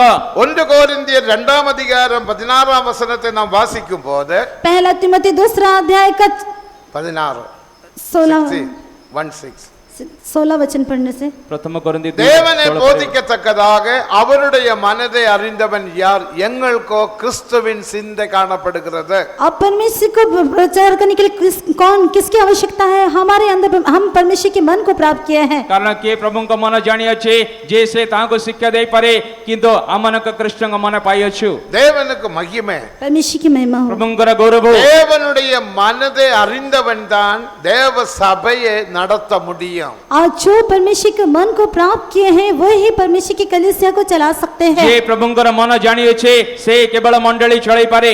தேவனுடைய மனதை நாம் விளங்கிக் கொள்ளும் போது அந்த குழந்தையை சபையை நடத்தக்கூடிய தெய்வீக ஞானத்தினாலும் தெய்வீக அறிவினாலும் தேவன் நிரப்புவார். और परमेश्वर के मन को हम प्राप्त करने के समय में उस बच्चे को या कलीसिया को बढ़ाने के लिए परमेश्वर अपने ईश्वरीय मन को या ज्ञान को उपदेश को हमें देगा। परमेश्वरଙ୍କ मन प्राप्त कले तानुजय मंडली ବା ସନ୍ତାନକୁ ସେ ପ୍ରକାର ଆହାର ବା ଜ୍ଞାନ ଦେଇ ମଣ୍ଡଳୀକୁ ଚଳାଇ ପାରିବେ। ஆனபடினால தான் தேவ ஊழியர்களுக்கு சில தகுதிகள் தேவை. इसीलिए परमेश्वर के सेवकों के लिए कुछ योग्यता की आवश्यकता है। ସେଥିପାଇଁ ଈଶ୍ୱରଙ୍କ ସେବକମାନଙ୍କ ନିମନ୍ତେ କିଛି ଯୋଗ୍ୟତା ଆବଶ୍ୟକ। முதலாவது எபிரேயர் 5 அதிகாரம் 4 வசனத்தின்படி அவன் தேவனால் அழைக்கப்பட்டவனாக காணப்பட வேண்டும். और इब्रानी 5 अध्याय का 4 वचन के आधार पर सबसे पहले वो परमेश्वर के द्वारा बुलाया हुआ होना चाहिए। प्रथमे इब्री पत्री 5:4 अनुଯାୟୀ प्रभुଙ୍କ द्वारा से आह्वान पाइଥିବା आवश्यक अटे। ஆரோனை போல அழைக்கப்படாமல் தானாக சுயமாக இந்த கனமான ஊழியத்தை ஒருவனாலும் செய்ய முடியாது. और ये आदर पद कोई अपने आप से नहीं लेता जब तक कि हारून की नाई परमेश्वर के ओर से ठहराया ना जाए। जे के हारून जे प्रकार आवत से प्रकार ईश्वरଙ୍କ कर्तृत्व आवत नहले ईश्वरଙ୍କ सेवक ही पारिब नाही। இரண்டாவது பரிசுத்தாவின் அபிஷேகம் அந்நிய பாஷை அடையாளத்துடன் அவன் பெற்றிருக்க வேண்டும். दूसरा पवित्र आत्मा का अभिषेक अन्य भाषाओं के चिन्ह के साथ हम प्राप्त करके दिखाई देना चाहिए। द्वितीय योग्यता अटे पवित्र आत्मा अभिषेक परभाषार चिन्ह सहित प्राप्त करिଥିବା आवश्यक। லூக்கா 24:49 வாசிக்கிறோம். लूका सुसमाचार 24 का 49 वचन में पढ़ते हैं। लोक समाचार 24:49 रे पढ़ो छु। மூன்றாவது அனுப்பப்பட்டவனாக காணப்பட और வேண்டும். तीसरा वो भेजा हुआ होना चाहिए। तृतीय योग्यता से प्रेरित हवा आवश्यक। இயேசு பிதாவே இயேசுவை பூமிக்கு அனுப்பினது போல जैसे पिता परमेश्वर ने यीशु मसीह को संसार में भेजा, जे प्रकार पिता ईश्वर यीशु कृष्ण को जगत को प्रेरणा कले நானும் உங்களை அனுப்புகிறேன் என்று யோவான் 20 அதிகாரம் 21 வசனத்தில் வாசிக்கிறோம். और यूहन्ना सुसमाचार 20 के 21 में हम पढ़ते हैं, यीशु कहता मैं भी तुम्हें वैसा ही भेजता हूँ। जे प्रकार जोनस समाचार 20 पर्व 21 पदरे यीशु शिष्य मान कहले से प्रकार मु तुमको प्रेरणा करूछे।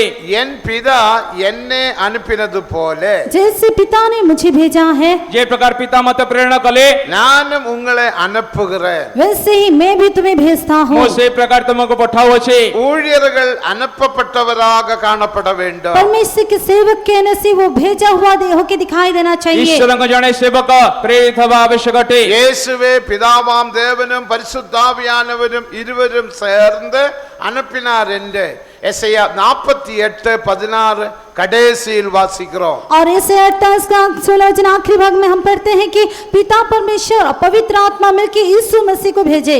यीशु ख्रिस्ट को पिता ईश्वर एवं पवित्र आत्मा उभय पठेले बोले जिसे 48 र 16 र शेष भाग रे पढुछु। கர்த்தராகிய ஆண்டவரும் அவருடைய ஆவியும் என்னை அனுப்பினார். और पिता परमेश्वर उसकी आत्मा ने मुझे भेजा है। पिता ईश्वर एवं तंगर आत्मा मते प्रेरणा करियछन्ते। இயேசு அனுப்பப்பட்டவர். हाँ, यीशु भेजा हुआ है। यीशु जणे प्रेरित थिले। இயேசு எப்போது அனுப்பப்பட்டார்? यीशु कब भेजा गया? यीशु केबे प्रेरणा हेले? 2000 வருஷம் முன்பு அல்ல. 2000 साल पहले नहीं। 2000 वर्ष पूर्वे नुहे। மீகா 5ஆம் அதிகாரம் 2ஆம் வசனத்தை நாம் வாசிக்கும் போது मीखा दूसरा अध्याय का 5वां वचन में हम पढ़ते हैं। मीखा पुस्तक 5 पर्व 2 पद रे அநாதி காலத்திலே அனுப்பப்பட்டவர் என்று நாம் வாசிக்கிறோம். अनादि काल से ही वो भेजा गया, अनंत काल में ही भेजा गया वो हम पढ़ते हैं। अनादि कालरु से प्रेरणा होइछन्ते बोले सेटा लिखा जायछि। அநாதி காலத்தில் எல்லாவற்றையும் சிருஷ்டிக்கிறதுக்கு முன்னமே தேவனுடைய மனதில் தேவ சபையை குறித்த ஒரு நோக்கம் திட்டம் காணப்பட்டது. अनंत काल में ही परमेश्वर की कलीसिया के बारे में परमेश्वर के मन में एक योजना थी। अनादि काल कालरु भाई जगत को रचना करे पूर्वरो मंडली प्रति ईश्वरंगर गोटे योजना थिला। அப்போது இயேசுவை அனுப்பினார். और उस समय में यीशु को भेजे। सही समय यीशु को प्रेरणा करा गला। அதனால தான் அவர் குறிக்கப்பட்ட ஆட்டுக்குட்டி என்று நாம் வாசிக்கிறோம். और इसलिए परमेश्वर के मेमना बल्कि ठहरा गया मेमना बल्कि हम पढ़ते हैं। ये प्रकार मनोनीत में सब को बोले हमें पढ़ुछु। தேவனுக்கு மகிமை. परमेश्वर की नाम की महिमा हो। प्रभुंकर गौरव। அதே போல ஊழியர்களும் அனுப்பப்பட்டவராக காணப்பட வேண்டும். और उसी प्रकार परमेश्वर के सेवक भी भेजे हुए दिखाई देना से चाहिए। प्रकार ईश्वरंग सेवक प्रेरित हवा आवश्यक अटे। எப்படி பிதா குமாரனை அனுப்பினார்? जैसे पिता ने पुत्र को भेजा, जे प्रकार पिता पुत्र को प्रेरणा कले 5 விதத்தில் அனுப்பினார். 5 प्रकार रीति से उसने उसको भेजा। 5 प्रकार तंको प्रेरणा कले। ஒன்றை பரிசுத்தப்படுத்தி அனுப்பினார். एक पवित्र करके भेजा, गुटे पवित्र करी प्रेरणा कले। இரண்டாவது அபிஷேகம் பண்ணி அனுப்பினார். दूसरा अभिषेक करके भेजा, द्वितीय अभिषेक दे प्रेरणा कले। மூன்றாவது அதிகாரம் கொடுத்து அனுப்பினார். और तीसरा अधिकार देते हुए भेजा, तृतीय अधिकार दे प्रेरणा कले। நாலாவது தியாகியாக और அனுப்பினார். चौथा त्यागी करके उसे भेजा, ये प्रकार त्याग करते व्यक्ति की प्रेरणा कले। ஐந்தாவது கஷ்டங்களிலூടെ அனுப்பினார். और 5वां कष्टों के साथ उसे भेजा। अनेक कष्ट मध्य रे यीशु को प्रेरणा कले। இத்தனை தகுதிகள் ஊழியர்களுக்கு காணப்பட வேண்டும். और इतनी प्रकार की योग्यता एक सेवक के अंदर पाई जानी ये चाहिए। प्रकार योग्यता सेवक मान भीतर देखा जी आवश्यक। அத ஊழியர்களும் தியாகிகளாக காணப்பட வேண்டும். इसीलिए सेवक भी एक त्यागी होकर दिखाई देना ये चाहिए। प्रकार सेवक माने गुड़े त्यागकृत जीवन काटिबा आवश्यक। ஒரு தியாகி என்று சொன்னால் அர்த்தம் என்ன? एक त्यागी कहने का अर्थ क्या गुड़े है? त्यागकृत जीवन काटियर अर्थ कौन? தேவனுக்கு மகிமை. परमेश्वर की महिमा हो। प्रभुंकर गौरव। நம்முடைய காந்திஜி நேஷனல் பிதா அவர் ஒரு தியாகி. हमारे जातीय पिता जो गांधी जी थे वो एक त्यागी थे। हमारे जातीय पिता गांधी जी से मध्य जने त्यागी थिले। சென்னையிலே காமராஜர் அவர் ஒரு தியாகி. और चेन्नई में रामराज जी वो भी एक त्यागी है। चेन्नई रे कामराज से मध्य जने त्यागी थिले। இப்படி உலகத்தில் பல தியாகிகளை பார்க்கின்றோம். इस प्रकार संसार में हम कई त्यागियों को देखते हैं। ये प्रकार जगत रे अनेक लोक में त्यागयुक्त जीवन काटते हुए देखिलो। அப்ப தியாகி என்று சொன்னால் அர்த்தம் என்ன? त्यागी कहने का उसका अर्थ क्या है? मैंने त्यागी बोली कहले तार अर्थ कौन अटे? அதனுடைய விளக்கம் தான் அப்போஸ்தல நடவடிக்கைகள் 20ஆம் அதிகாரம் 24ஆம் வசனத்தில் வாசிக்கிறோம். और उसका अर्थ प्रेरितों के काम 20वां अध्याय का 24वें वचन में हम पढ़ते हैं। प्रेरित कार्य 24 रे तार अर्थ हम पढ़वछु। ஒரு தியாகி எதை குறித்தும் கவலைப்படாமல் ஜீவிக்க வேண்டும். और ये त्यागी किसी बात का फिक्र किए बिना व्याकुल किए बिना जीना चाहिए। गुड़े त्यागकृत व्यक्ति कौन से विषय चिंता न करे जीवन काटिबा आवश्यक।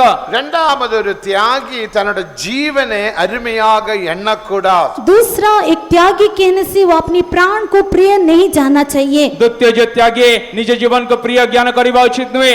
அவனுக்காக ஒன்றையும் சேர்த்து வைக்க கூடாது. பணத்தையோ பொருளையோ ஆஸ்தியையோ அவன் சேர்க்கலாகாது. वो अपने लिए कोई प्रकार किसी प्रकार का धन दौलत या वस्तुओं को इकट्ठा करके नहीं रखना से चाहिए। तंक पाखरे कौन सी धन संपत्ति सोना रूपा एकत्र करी रखिबा उचित नुहे।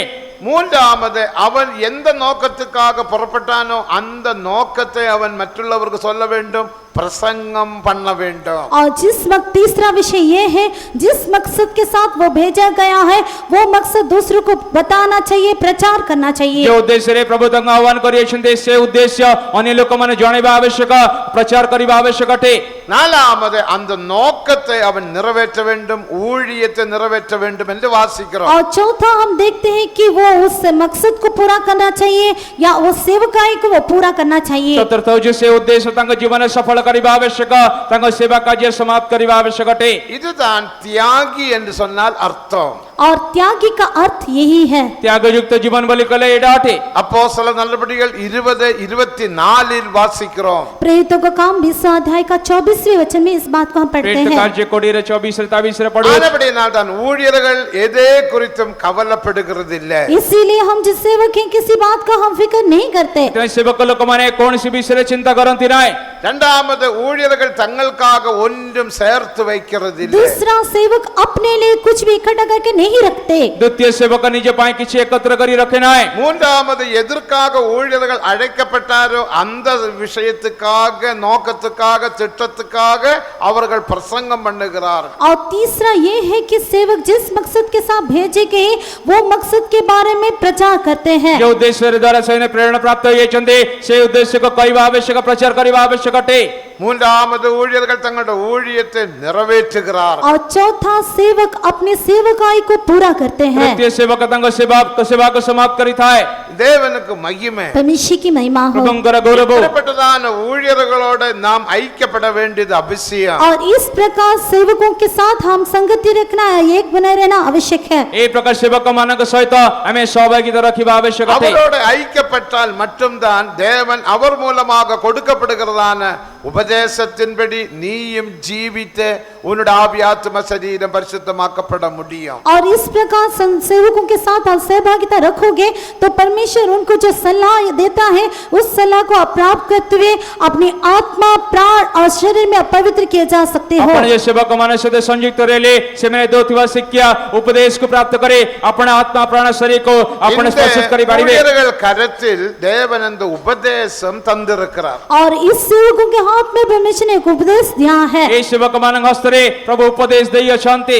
தேவனுக்கு மகிமை. परमेश्वर की महिमा हो. प्रभुंकर गौरव. இதுதான் 2 கொரிந்தியர் 5ஆம் அதிகாரம் 18, 19, 20 வசனங்களில் வாசிக்கும் போது और दूसरे कुरिन्ती 5वां अध्याय का 18, 19 और 20वां वचन पढ़ने से द्वितीय कोरिन्थी 5 पर्व 18, 19 कोड़े पद पढ़े समय 19ஆம் வசனத்தில் அதற்கேற்ற உபதேசத்தை தேவன் எங்கள் கரத்தில் தந்தார். और उसकी मुताबिक उपदेश परमेश्वर हमारे हाथों में दिया. 19 वचन हम पढ़ते हैं. से उद्देश्य रे संबंधित प्रभु उपदेश प्रभु हम हस्तरे समर्पण करिया शांति. இங்கே ஒரு கப்பை நாம் பார்க்கின்றோம். यहाँ पर हम एक कप को देखते हैं. एडी हमें गुटे कप को देखोछु. இப்போ இந்த கப்பானது அருமையாக காணப்படுகிறது. अब वर्तमान ये कप बहुत ही सुंदर दिखाई ये जो देता कप है. टी बहुत सुंदर देखा जाओछि. இந்த கப்பை இதே போல உருவாக்க வேண்டுமானால் अगर ये कप को इस प्रकार रचाया जाना है, बनाया जाना है तो यदि एक कप को एक प्रकार तैयारी करिया पाए 5 காரியங்கள் தேவை. इसके लिए 5 क्रियाओं की आवश्यकता है. आपै पांचटी विषय आवश्यक.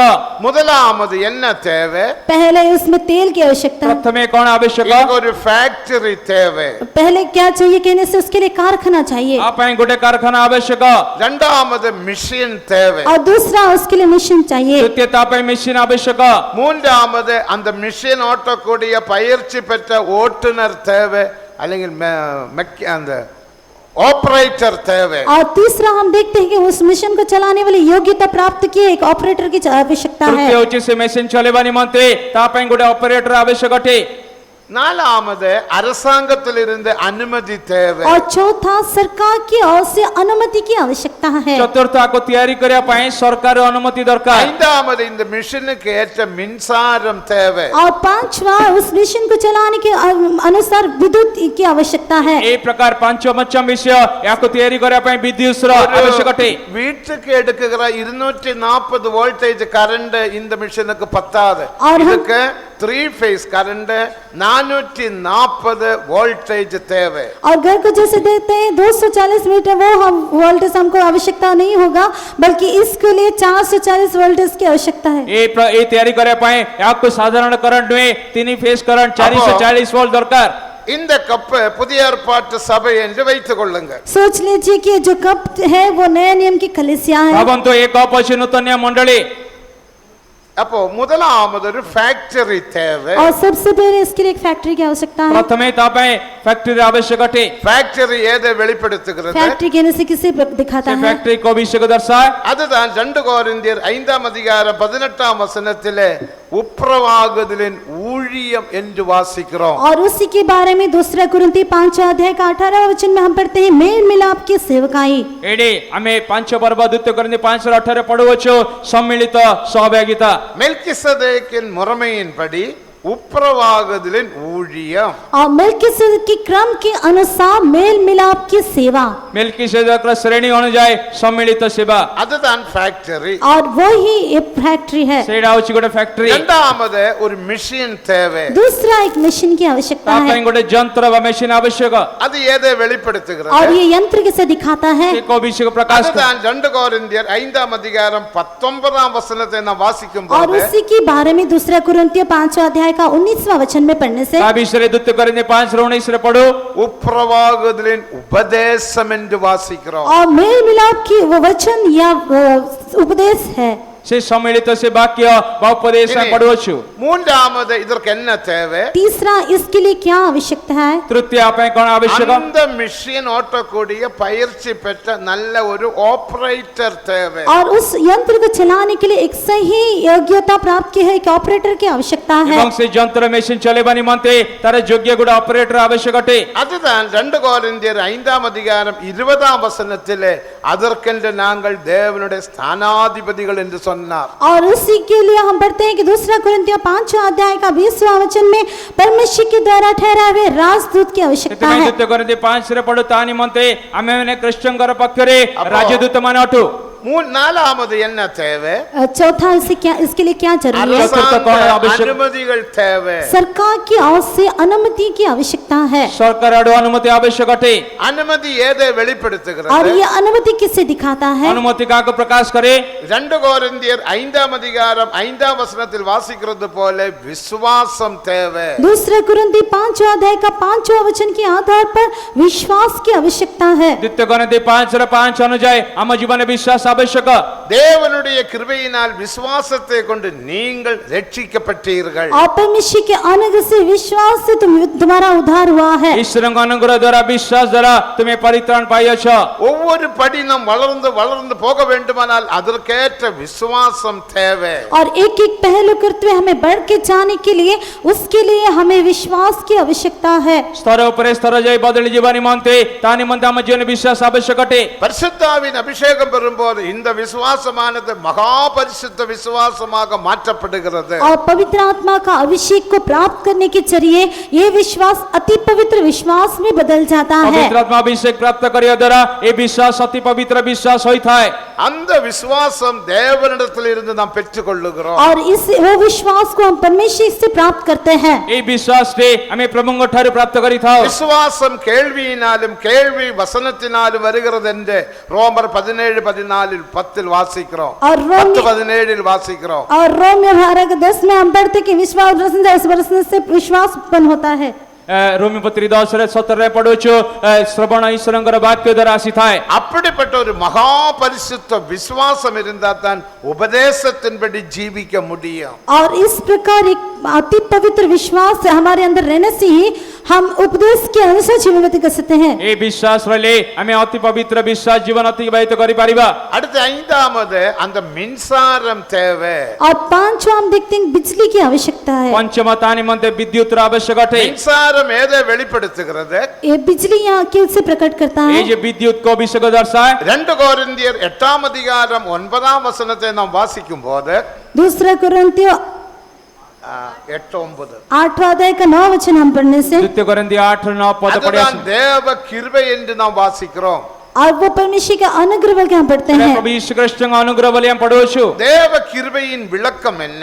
परमेश्वर का अनुग्रह का अर्थ क्या है? कृष्ण का अनुग्रह अर्थ कौन अटे? நான் கிருபையை குறித்து கேள்விப்பட்டிருக்கிறோம். हम अनुग्रह के बारे में सुने तो है। हमें अनुग्रह विषय तो सुनिए। இயேசு ஐஸ்வர்யமுள்ளவராய் இருந்தும் हमारा यीशु धनवान होने पर प्रभु भी यीशु एक प्रकार धनवान थे। அவருடைய தரித்திரத்தினாலே वो अपनी कंगालपन से ତାଙ୍କର ଦରିଦ୍ରତାରେ நாம் ஐஸ்வர்யவான்களாக மாற்றப்படுகிறோம். இதுவே கிருபை. और हम धनी बन जाते हैं, यही अनुग्रह है। ତାଙ୍କର ଦରିଦ୍ରତା ଦ୍ୱାରା ଆମେ ଧନବାନ ହଉଅଛେ, ଏଇଟା ହଉଛି கிருபை ଖ୍ରୀଷ୍ଟଙ୍କ கிருபை ଅନୁଗ୍ରହ। என்று சொன்னால் அர்த்தம் என்ன? கிருபை. अनुग्रह कहने से उसका अर्थ क्या है? ଅନୁଗ୍ରହ ଅନୁଗ୍ରହ କହିଲେ ତାର ଅର୍ଥ କ'ଣ ଅଟେ? நம்மை ஐஸ்வர்யவான்களாக மாற்றுவது, हमें धनी करके बदल देना। ଆମକୁ ଧନବାନ କରିବା ନିମନ୍ତେ தேவனுக்கு மகிமை. परमेश्वर की महिमा हो। ପ୍ରଭୁଙ୍କ ନାମର ଗୌରବ ହଉ। அதற்கு நான் ஒரு உதாரணம் சொல்லுகிறேன். और उसके लिए मैं एक उदाहरण बताऊंगा। ତା ନିମନ୍ତେ ଗୋଟେ ଉଦାହରଣ இப்போ କହୁଛି। ஒரு பிச்சைக்காரன் வருகிறார் என்று வைத்துக் கொள்ளுங்க. अभी सोच ले कि एक भिखारी आया है ଭାବନ୍ତୁ ଏଇ ସ୍ଥାନରେ ଗୋଟେ அவன் ଭିକାରୀ ଆସୁ। ஏதாவது ஒன்று கேட்கிறான். और कुछ न कुछ मांगता है, ଭିକାରୀ କ'ଣ ଗୋଟେ நாம் ପଚାରୁଛି, ஏதாவது கொடுக்கிறோம். हम कुछ उसे देते ଆମେ हैं, ତାକୁ କିଛି ଦଉଛୁ, அவன் போய் वो விடுகிறான். चला जाता है। ତାପରେ ସେ ଚାଲିଯାଏ। ஆனால் ஒரு பிச்சைக்காரன் வரும்போது लेकिन एक भिखारी आने से କିନ୍ତୁ ଯେତେବେଳେ ଗୋଟେ ଭିକାରୀ ଆସେ, நான் என்ன செய்கிறேன்? मैं क्या करता हूँ, ଆମେ କ'ଣ କରୁ? எனக்கு பேங்கில் ஒரு 10 லட்சம் ரூபாய் உண்டு, அது நான் அவனுக்கு எழுதி கொடுக்கிறேன். मेरे बैंक में 10 लाख रुपए है, मैं उसके नाम से वो लिख देता हूँ। ମୋର ବ୍ୟାଙ୍କରେ 10 ଲକ୍ଷ ଟଙ୍କା ଅଛି, ମୁଁ ଭିକାରୀକୁ ଲେଖିଦେବି। எனக்கு 1 கோடி மதிப்புள்ள ஒரு வீடு உண்டு, அது நான் எழுதி கொடுக்கிறேன். और 1 कोटी तक कीमत रखने वाले घर मुझे है, वो घर उसके नाम पर मैं लिख देता हूँ। ଗୋଟେ କୋଟି ଟଙ୍କାର ଘର ଅଛି, ମୁଁ ତାକୁ ଲେଖି ଦଉଛି। எனக்கு ஒரு 10 லட்சம் ரூபாய் விலை மதிப்புள்ள ஒரு கார் உண்டு, அதுவும் அவனுக்கு நான் एक கொடுத்தேன். 10 लाख रुपया का कार मेरे पास है, वो भी मैं उसके नाम पर लिख ଗୋଟେ देता 10 हूँ। ଲକ୍ଷ ଟଙ୍କାର ଗାଡି ଅଛି, ସେ ଗାଡି ବି ଭିକାରୀକୁ ଦଉଛି। அவனுடைய அந்த பிச்சை பாத்திரத்தை நான் வாங்கிட்டேன். और उसका जो भिखारी का जो बर्तन है वो मैं ले लेता हूँ। ସେ ଭିକାରୀର ଭିକ ପାତ୍ରକୁ ଆମେ ନେଇଛୁ। அவன் கொண்டு நடந்த அந்த பாத்திரம் நான் வாங்கிட்டேன். और उसके पास जो बर्तन भीख मांगने के लिए था वो मैं ले लिया। ଆଉ ଯେ ଭିକାରୀର ଭିକ ମାଗିବା ପାତ୍ର ମୁଁ ନେଇଛି। என்னுடைய வீடு அவனுடைய வீடாக மாறிவிட்டது. मेरा घर वर्तमान उसका घर होके बदल गया ମୋର है, ଘର ଭିକାରୀର ଘର ହିଁ ବଦଳିଗଲା। என்னுடைய கார் அவனுடைய காராக மாறிவிட்டது. और मेरा जो कार था वो वर्तमान उसका कार होके बदल गया। ମୋର ଗାଡି ଅବି ଭିକାରୀର ଗାଡି ହେଇଯାଇଛି। என்னோட பேங்கிலே அந்த அக்கவுண்ட் அவனுக்கு நான் கொடுத்து விட்டேன். அவன் இப்ப பணக்காரனாக और மாறிவிட்டான். मेरे बैंक में जो अकाउंट था वो सब वर्तमान उसका है, वो अभी धनी बन गया है। ଅବି ମୋର ବ୍ୟାଙ୍କର ଆକାଉଣ୍ଟ ସବୁ ପଇସା ଭିକାରୀକୁ ଦେଲି, ଏବେ ଭିକାରୀ ଧନବାନ ଅଟେ। என்னாலே அவன் பணக்காரனாக மாறிவிட்டான். अभी मेरे कारण वो धनवान हो गया है, ମୋ କାରଣରୁ ଭିକାରୀ ଧନବାନ ହେଲା। அவனுடைய பிச்சை பாத்திரம் என் கையிலும் வந்து விட்டது. लेकिन उसका जो भीख मांगने का वो कटोरा वो मेरे पास, मेरे हाथ ତାଙ୍କର में ଭିକ है। ପାତ୍ର ମୋ ହାତରେ ଅଛି। நான் ஒரு தரித்திரனாக மாறிவிட்டேன். अभी मैं एक कंगाल या दरिद्र ଅବି होके बदल गया हूँ। ମୁଁ ଗୋଟେ ଦରିଦ୍ର ଭାବରେ ଦେଖାଯାଉଅଛି। என்னுடைய தரித்திரத்தினால நீ ஐஸ்வர்யவானாக மாறிவிட்டாய், அதுவே கிருபை. और मेरी कंगालपन के जरिए तू धनवान होके बदल गया है, यही ये अनुग्रह के अर्थ को प्रकट करता है। ମୋର ଦରିଦ୍ରତା ଦ୍ୱାରା ତୁମେ ଧନବାନ ହେଲ, ଏଇଟା ଅନୁଗ୍ରହର ଅର୍ଥକୁ ଦର୍ଶାଏ। இதனால தான் தேவ கிருபையினால் தேவன் நம்மை நிரப்பி நிரப்பி இயேசுவை போல மாற்றுகிறார். और इसीलिए परमेश्वर अपने अनुग्रह से अनुग्रह का हमें भरते हुए यीशु के माने हमें बदल देता है। ସେଇ ପ୍ରକାର ପ୍ରଭୁ ଆମକୁ ଅନୁଗ୍ରହରେ ପୂର୍ଣ୍ଣ କରି ଖ୍ରୀଷ୍ଟଙ୍କ ପରି ବଦଳାଇ ଦେଉଛନ୍ତି। அதற்காக இயேசு நமது பாவங்கள் சாபங்கள் வியாதிகள் நோய்கள் எல்லாவற்றையும் சுமந்தார். और इसीलिए यीशु हमारे लिए हमारे सारे पाप श्राप सारी बीमारी रोग उसने उठा लिया। ସେଥିପାଇଁ ଯୀଶୁ ଖ୍ରୀଷ୍ଟ ଆମର ପାପ ଶ୍ରାପ ରୋଗ ଦୁଃଖ ବହନ କଲେ। நமது பாவங்கள் நமது சாபங்கள் நமது வியாதிகள் நமது வியாதிகள் எல்லாம் அந்த பிச்சை பாத்திரம் எல்லாம் அவர் மேல் நாம் சுமத்தி விட்டோம். हाँ, हमारे अंदर हमारे पाप हमारे श्राप हमारी बीमारी हमारी कमजोरी नाकामियां हमारे जो भीख मांगने के बर्तन हम उसके ऊपर रख दिए हैं। ଆମର ପାପ ଶ୍ରାପ ସମସ୍ତ ରୋଗ ସମସ୍ତ ଦୁର୍ବଳତା ଆମେ ଯୀଶୁଙ୍କର ଭିକ ପାତ୍ରରେ ପକାଇ ଦେଇଅଛୁ। கல்வாரியில் இருந்து என்ன வந்தது? कलवरी से क्या आया? କାଲବରୀରୁ କ'ଣ ଆସିଲା?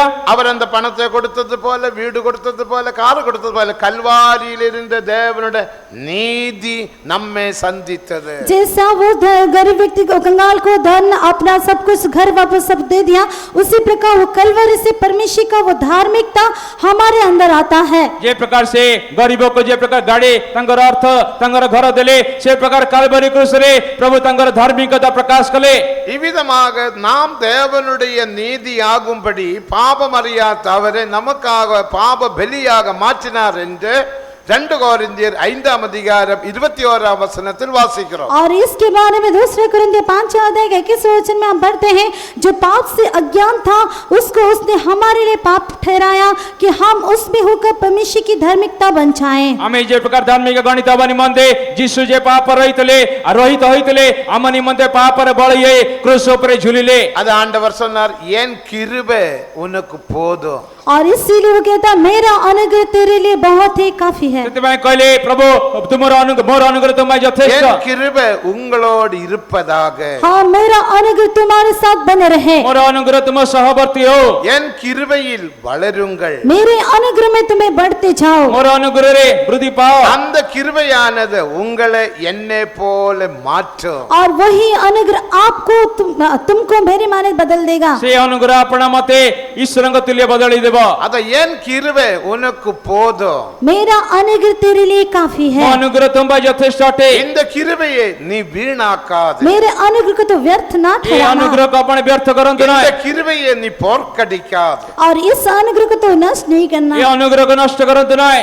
என் தேவனுக்கு மகிமை. परमेश्वर की महिमा हो. ପ୍ରଭୁଙ୍କର ଗୌରବ. அடுத்து இந்த மிஷனை குறித்து நாம் பார்க்கும்போது अभी हम इस मिशन को बारे में देखने से ଆଉ ଗୋଟେ ବିଷୟ ମିଶନକୁ ଦେଖିଲେ இந்த மிஷனால தான் இந்த பாத்திரத்தை இந்த அளவுக்கு உருவாக்க முடியும். और ये यंत्र है इस बर्तन को इस नाप में बना सकता ଏ है. ମେସିନ ଯନ୍ତ୍ରକୁ ଏଇ ଯୋଉ କପକୁ ସେଇ ପରିମାଣରେ ତିଆରି କରି ପାରିବ. இந்த பாத்திரமானது வேறொரு மண்ணாக காணப்பட்டது. पहले ये बर्तन होने से पहले एक मिट्टी होके दिखाई दिया. ପୂର୍ବରୁ ଏ ପାତ୍ର ମାଟି ପରି ଦେଖାଯାଇଥିଲା. பிறகு அந்த மிஷினிலே போட்டு அதை உடைத்து வேண்டாதெல்லாம் தள்ளி எடுத்து எடுத்து எடுத்து கடைசியாக இதே போல ஒரு பாத்திரமாக மாற்றப்படுகிறது. और उस मिट्टी को मशीन में डालते हुए जो अंजर होते उससे सब निकालते हुए उसको एक प्रक्रिया में लेते हुए अंत में एक बर्तन होके वो बदलता है. ସେ ମୃତ୍ତିକାକୁ ସେ ଯନ୍ତ୍ରରେ ପକାଇ ଅଦରକାର ବିଷୟ ବାହାର କରି ଶେଷରେ ଗୋଟେ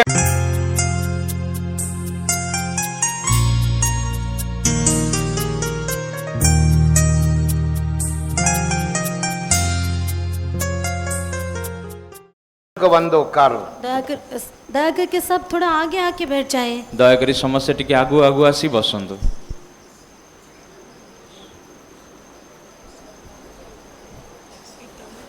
நவம்பர் மாதத்தில் சென்னையில வாலிப முகாம் உண்டு. அதற்கு எல்லா வாலிபர்களும் வந்து அந்த கூட்டத்தில் பங்கெடுத்து ஆசீர்வாதங்கள் பெற்றுக்கொள்ளுங்கள். और नवंबर महीने में चेन्नई में जवानों का शिविर है. कृपया सारे जवान लोग उसमें शामिल होकर आशीषों को प्राप्त करें. ନଭେମ୍ବର ମାସରେ ଆମର ଚେନ୍ନାଇରେ ଯୁବା ପିଲାମାନଙ୍କର ଗୋଟେ ମିଟିଂ ବା ଶିବିର ଅଛି. ସେଥିପାଇଁ ସମସ୍ତ ଯୁବା ପିଲାମାନଙ୍କୁ ଅନୁରୋଧ କରୁଛୁ ସେ ମିଟିଂରେ ଯୋଗ ଦେଇ ପ୍ରଭୁଠାରୁ ଆଶୀର୍ବାଦ ପ୍ରାପ୍ତ କରନ୍ତୁ. இந்த வருடத்திலே வாலிப முகாமின் தலைப்பு பரலோக அழைப்பு. और इस साल का जवानों का शिविर का शीर्षक है परमेश्वर के बुलाहट. ଏଇ ବର୍ଷର ଯୋଉ ଯୁବ ପିଲାମାନଙ୍କର ଯୋଉ ମୁଖ୍ୟ ବିଷୟ ଯୋଉ ଶିବିରର ଅଛି ସେଟା ହେଉଛି ங்களை வாசிக்கும் போது दूसरा तिमोथी 3 अध्याय का 16 और 17 वचन में पढ़ने से ଦ୍ୱିତୀୟ ତିମୋଥୀ 3 ପର୍ବ 16-17 ପଢିବା ସମୟରେ வேத வாக்கியங்கள் எல்லாம் தேவ ஆவியினால் எழுதப்பட்டது. परमेश्वर का शास्त्र के हर एक वचन परमेश्वर की आत्मा की प्रेरणा से लिखा गया है. ପରମେଶ୍ୱରଙ୍କର ବାକ୍ୟ ପରମେଶ୍ୱରଙ୍କ ନିଶ୍ୱାସ ପ୍ରଶସ୍ତ ସମସ୍ତ ବାକ୍ୟ ଲିଖିତ ଅଛି. தேவனுடைய மனுஷன் அவன் பூர்ணனாகும்படிக்கு परमेश्वर का बना हुआ मनुष्य सिद्ध होने के लिए ଯେପରି ଈଶ୍ୱରଙ୍କ ଲୋକ ସିଦ୍ଧ ହେବା ନିମନ୍ତେ அவர்கள் உபதேசங்களாகவும் கடிந்து கொள்ளுதலாகவும் சீர்திருத்தத்துக்காகவும் நீதியை நடப்பிக்கிறதுக்கும் பிரயோஜனம் உள்ளது என்று வாசிக்கிறோம். और परमेश्वर की प्रेरणा से रचा गया है और उसे उपदेश समझाने सुधारने और धर्म की शिक्षा के लिए लाभदायक है. ସମସ୍ତ ଶାସ୍ତ୍ର ଈଶ୍ୱର ନିଶ୍ଚିତ ଏବଂ ଶିକ୍ଷା ଅନୁଯୋଗ ସଂଶୋଧନ ଧାର୍ମିକତା ସମ୍ବନ୍ଧୀୟ ଶାସନ ନିମନ୍ତେ தேவனுடைய உபதேசத்தினால் தேவனுடைய மனுஷன் பூர்ணனாக மாற்றப்பட முடியும். और परमेश्वर के उपदेश के जरिए परमेश्वर के बनाए हुआ मनुष्य सिद्ध होकर बदल सकता है. ପ୍ରଭୁଙ୍କର ଉପଦେଶ ଦ୍ୱାରା ଈଶ୍ୱରଙ୍କର ଲୋକମାନେ ସିଦ୍ଧ ହୋଇ ରଚନା ହେଇପାରିବ. உபதேசம் இராவிட்டால் மிஷன் இராவிட்டால் இந்த கப்பை போல இந்த கப்பு மாற முடியாது. உபதேசம் இராவிட்டால் நீ தேறின மனுஷனாக மாற முடியாது. अगर उपदेश ना हो या वो यंत्र या मिशन ना हो तो दूसरा एक इसी प्रकार का कप नहीं बन सकता. उसी प्रकार उपदेश के बिना हम सिद्ध नहीं हो जे सकते. प्रकार से यंत्र मिशन बिना एक कपटा तैयारी हे पारि बनाए से प्रकार ईश्वरଙ୍କ उपदेश बिना आपण ईश्वरଙ୍କ लोक ही बदली पारिबे ना. மிஷின் தான் அதனை போட்டு உடைச்சு அரைச்சு உருவாக்க உருவாக்குகிறது. और वो यंत्र के अंदर है, उसे तोड़ा, उपदेश के अंदर है, तोड़ा जाता है, उसे पीसा जाता ସେ है। ମିଶିନେଇ ତା ମୃତ୍ୟୁକ ଯନ୍ତ୍ରକୁ ସେ ଭାଙ୍ଗିଥାଏ, ଶୂନ୍ୟ କରିଥାଏ। நான் அந்த மிஷனில் போக மாட்டேன்னு சொன்ன நீ என்ன செய்ய, நீ எப்படி இருப்பாய்? நீ மண்ணை போல் இருப்பாய். अगर तो आप कहोगे कि नहीं मैं वो यंत्र के अंदर नहीं जाऊंगा, तो आप किस प्रकार होगे? कहने से वो मिट्टी की माने ऐसे ही बने रहोगे। ଯଦି ଆପଣ କହିବେ ମୁଁ ମିଶନ ଯନ୍ତ୍ରରେ ଯିବି ନାହିଁ, ତାହେଲେ ଆପଣ ମୃତ୍ତିକା ପରି ଦେଖାଯିବେ। அந்த மிஷன் வழியாக நான் போவேன் என்று சொல்றவங்க கரங்களை உயர்த்தி அல்லேலூயா சொல்லுங்க. हाँ, उस मिशन या यंत्र के अंदर में जाऊंगा कहने वाले लोग हाथ उठा के हालेलुया कहें। ମୁଁ ସେ ମିଶନ ଭିତରେ ପ୍ରବେଶ କରି ଯିବି ବୋଲି କେତେ ଲୋକମାନେ କହୁଛନ୍ତି, ହାତ ଉଠେଇ ହାଲେଲୁୟା କହନ୍ତୁ। ହାଲେ எதுக்காக அல்லேலூயா சொன்னீங்க? କାହିଁକି ହାଲେଲୁୟା କହିଲେ? அந்த மிஷனிலூட போனோம், ସେ ମିଶନ ଭିତରୁ ଯିବାର ଅଛି, वो मिशन के अंदर जाना அந்த है, உபதேசத்திலூட போனோம். उस उपदेश के अंदर जाना ସେ है। ଉପଦେଶ ଦେଇ ଯିବା ପଡିବ। அதுல ஒரு மிஷன் தான் தெய்வீக சுகம். और उसमें एक यंत्र ये है ईश्वरी चंगाई। ସେ ମିଶନ ର ଗୋଟେ ବିଷୟ ଅଛି ଦୈବିକ ସୁସ୍ଥତା। அதுல ஒரு உபதேசம் தான் வேறுபாடு ஜீவியம். और उसमें एक उपदेश है अलगा जीवन। ଏଠାରେ ଗୋଟେ ଉପଦେଶ ଅଛି ପୃଥକ அதுல ଜୀବନ। ஒரு உபதேசம் தான் விசுவாச ஜீவியம். और उसका उपदेश एक ये है विश्वास जीवन, ଏଠାରେ ଗୋଟେ ଭାଗ ହଉଛି ବିଶ୍ୱାସ ଜୀବନ, ஜெய ஜீவியம், जय जीवन, ଜୟ ଜୀବନ, பரிசுத்த ஜீவியம், पवित्र जीवन, ପବିତ୍ର ଜୀବନ, முற்றிலும் பரிசுத்தமாக்கப்படுதல். पूर्ण रीति से पवित्र किए जाना। ସମ୍ପୂର୍ଣ୍ଣ ଭାବରେ ପବିତ୍ର ହବା। முற்றிலும் பரிசுத்தமாக்கப்படுதல் சொன்னா சுருக்கமாக சொல்றேன். இவர் என்னை ஒரு அடி போட்டா நான் என்ன செய்யணும்? அடிச்சது ரொம்ப நல்லது, ஒரு முத்தம் கொடுக்கணும். संपूर्ण पवित्रता, உங்களால சொல்லு சொல்லு. संपूर्ण पवित्रता कहने से आपको मैं उदाहरण बताता हूँ। मैं भाई को एक मार मारूंगा तो वो இவர் என்னை அடிக்கிறாரு, भाई मुझे मारते हैं, ଏ ଭାଇ ମତେ ମାରୁଛନ୍ତି, நான் அவருக்கு முத்தம் கொடுக்கிறேன். मैं उनके बदले में उनको चुमता हूँ। ମୁଁ ତା ବଦଳରେ ତାଙ୍କୁ ଚୁମ୍ବନ ଦିଏ। இதுதான் பரிசுத்தமாக்கப்படுதலோட சுருக்கம். और ये ही सिद्ध किए जाने या पवित्र किए जाने का एक संक्षेप है। ଏଇଟା ପବିତ୍ର ହବାର ସାରାଂଶ ଅଟେ। அடிச்சா நீங்க என்ன செய்வீங்க? நீங்களே சொல்லுங்க. आप बताइए, आपको अगर कोई मारेगा तो क्या ଆପଣ करोगे? କୁହନ୍ତୁ, ଆପଣ କିଏ ମାରିଲେ ଆପଣ କଣ କରିବେ? கூட்ட முடியட்டும், நீ வெளியே வா, ஒரு கை பாக்கு. सभा खत्म होने तो बाहर आओ, मैं तुझे देख लूंगा। गिरजा सरू तू बाहर गो, ମୁଁ ତତେ ଦେଖେଇବି। இப்போ ஒன்னும் செய்ய மாட்டேன், अभी कुछ नहीं ମୁଁ करेंगे, ଏବେ କିଛି କରିବି ନାହିଁ। நீ வெளியே வா, அப்போ ஒரு கை பார்க்கலாம். तू बाहर आ तब देख लूंगा। ତୁ ବାହାରକୁ ଆ, ଆଉ ଗୋଟେ ହାତ ମୋର ଦେଖିବୁ। நீ அடிக்காவிட்டாலும் அப்படிப்பட்ட எண்ணம் உனக்குள் வந்தால், अगर आप उनको नहीं मारोगे फिर भी उस प्रकार का एक मन भावना आपके अंदर उत्पन्न होगा तो ଯଦି ସେଇ ସମୟରେ ଆପଣ ତାକୁ ନ ମାରିଲେ ମଧ୍ୟ ସେ ପ୍ରକାର ଚିନ୍ତା ଆପଣ ମନରେ ଆସିଲେ ମଧ୍ୟ அந்த எண்ணத்தினாலே நீ பூர்ணனாக விஷயத்திலிருந்து தள்ளப்பட்டாய். अगर इस प्रकार का मन से यह विचार आपके अंदर उत्पन्न होगा तो उसके कारण आप वो पूर्णता या सिद्धता को प्राप्त नहीं कर सकते, आप ଯଦି रद्द ଆପଣ किए ନ जाओगे। ମାରିଲେ ମଧ୍ୟ ଏ ପ୍ରକାର ମନରେ ବିଚାର କଲେ ଆପଣ ସେ ସିଦ୍ଧତା ପ୍ରାପ୍ତ କରିପାରିବେ ନାହିଁ। அப்போ இந்த மிஷன் வழியாக நீ போனால் इस मिशन के जरिए आप जाने से ଏ ମିଶନ ମାଧ୍ୟମରେ ଆପଣ ଗଲେ உனக்கு வாயும் இல்ல, ஒன்றும் இல்ல. आपका मुंह नहीं रहेगा, कुछ नहीं। இந்த மிஷன் தான் கோல்கோதா மிஷன். और ये ही गोलगोथा का वो मिशन है। ଆପଣ କିଛି ମୁହଁ ରହିବ ନାହିଁ। ଏ ମିଶନ ହେଉଛି ଗୋଲଗୋତା ମିଶନ। அந்த கோல்கோதா என்ற மிஷன் வழியாக நாம் போக வேண்டும். उस गोलगोथा के उस यंत्र के अंदर से हम जाना है। ସେ ଗୋଲଗୋତା ମିଶନ ଦେଇକି ଆମେ ଯିବା ଆବଶ୍ୟକ। உபதேசம் இராவிட்டால், उपदेश नहीं है तो, ଉପଦେଶ ନଥିଲେ, தெய்வீக சுகத்தில் நிலைத்திராவிட்டால், अगर ईश्वरी चंगाई में आप बने नहीं रहोगे ଯଦି तो ଦୈବିକ ସୁସ୍ଥତା ଉପରେ ଠିଆ ହଉନାହାନ୍ତି, முற்றிலும் வேறுபட்ட உலகத்தை விட்டு நீ வேறுபட்டு ஜீவிக்காவிட்டால், पूरे से जगत को या संसार को छोड़ के एक अलग जीवित व्यतीत नहीं ଯଦି करते हो तो ସମ୍ପୂର୍ଣ୍ଣ ଭାବରେ ଜଗତକୁ ପୃଥକ ଠାରୁ ପୃଥକ ନହେଲେ, இந்த மிஷன் வழியாக நீ போகாவிட்டால், अगर इस यंत्र के अंदर से आप ना जाओगे तो ଯଦି ଏ ମେସିନ ଯନ୍ତ୍ର ଦେଇ ନ ଗଲେ இந்த கப்பை போல் ஒரு கப்பாக நீ மாற முடியாது. इस कप के मारे एक और कप हो के आप बदल नहीं सकते। ଏ କପ୍ ପରି ଗୋଟେ ସୁନ୍ଦର କପ୍ ହେଇ ବଦଳି ପାରିବେ ନାହିଁ। நீ இயேசுவை போல மாற வேண்டும். हाँ, आप यीशु की माने बदलना चाहिए। ହଁ, ଆପଣ ଯୀଶୁଙ୍କ ତୁଲ୍ୟ ବଦଳି ଯିବା ଆବଶ୍ୟକ। இயேசு அந்த சந்ததியை கண்டார். हाँ, यीशु ने उस वंश को देखा। ଯୀଶୁ ସେ ବଂଶକୁ ଦେଖିଲେ। அது அவர் சொன்னார், என் சபையை நான் கட்டுவேன், हाँ, मेरी कलीसिया को मैं बनाऊंगा, ମୋ ମଣ୍ଡଳୀକୁ ମୁଁ ସ୍ଥାପନ କରିବି, என் சந்ததியை நான் உருவாக்குவேன், मैं अपने वंश को उत्पन्न करूंगा, ମୋର ବଂଶକୁ ମୁଁ ଉତ୍ପନ୍ନ କରିବି। பாதாள வாசல்கள் மேற்கொள்வதில்லை, अधोलोक की फाटक उसके ऊपर जयवंत ना होगी, ପାତାଳର କଞ୍ଚି ତା ଉପରେ ଜୟଲାଭ କରିପାରିବ நான் ନାହିଁ। எருசலேமை கட்டுவேன், சீயோனை கட்டுவேன், हाँ, मैं यरूशलेम को बनाऊंगा, सिय्योन को भी बनाऊंगा। ମୁଁ ଜେରୁସାଲେମ ଏବଂ ସିୟନକୁ ନିର୍ମାଣ କରିବି। சீயோனை கட்டி மகிமையில் வெளிப்படுவேன். सिय्योन को बना के मैं अपनी महिमा में प्रकट होऊंगा। ସିୟନକୁ ନିର୍ମାଣ करे ଗୌରବ ପ୍ରକାଶିତ ହେବେ। யார் யார் ஒப்பு கொடுக்கிறார்களோ அவர்களில் நான் கிரியை செய்வேன். हाँ, जो मेरे लिए समर्पण करते हैं उनके अंदर में भले काम को प्रारंभ ଯେଉଁ करूंगा। ଲୋକମାନେ ନିଜକୁ ସମର୍ପଣ କରିବେ ତାଙ୍କ ଜୀବନରେ ମୁଁ ମହାନ କାର୍ଯ୍ୟ କରିବି। இப்படி கரத்திலே முதலானது ஒன்றுமில்லாமல் பிழையற்ற மகிமையுள்ள சபையாக மாறும்படிக்க இயேசு கல்வாரியில் இவ்வளவும் பாடுபட்ட சந்ததியை கண்டார். அந்த சந்ததியாக நானும் நீங்களும் மாறும்படிக்க இப்பொழுது நமது ஆவி ஆத்ம சரீரத்தை தேவ கரத்தில் ஒப்படைத்த கொஞ்ச நேரம் ஆவியில் நிரம்பி தேவனை நாம் துதிப்போமாக. इसीलिए इस प्रकार की तेजस्वी कलीसिया जिसमें अंदर किसी प्रकार का कलंक ना झुरी न कोई प्रकार की अपवित्रता है बल्कि निर्मल और पवित्र है, उस प्रकार की कलीसिया बनाने के लिए यीशु कलवरी क्रूस के ऊपर आपके लिए मेरे लिए आपने जीवन दे दिया। हमारी आत्मा प्राण में शरीर में जैसे हम पवित्रता को प्राप्त करें, इसलिए आइए हम अभी वर्तमान अपने आप को सौंपते हैं। जे प्रकार कृष्ण संघ मंडली स्थापन करे निमंते अनिंदिन निखंद निष्कल मंडली को स्थापन कले से प्रकार आम जीवन को मध्य तार रूपी बदलिबा निमंते आसन अल्प समय पवित्र आत्मा पड़े से आत्मा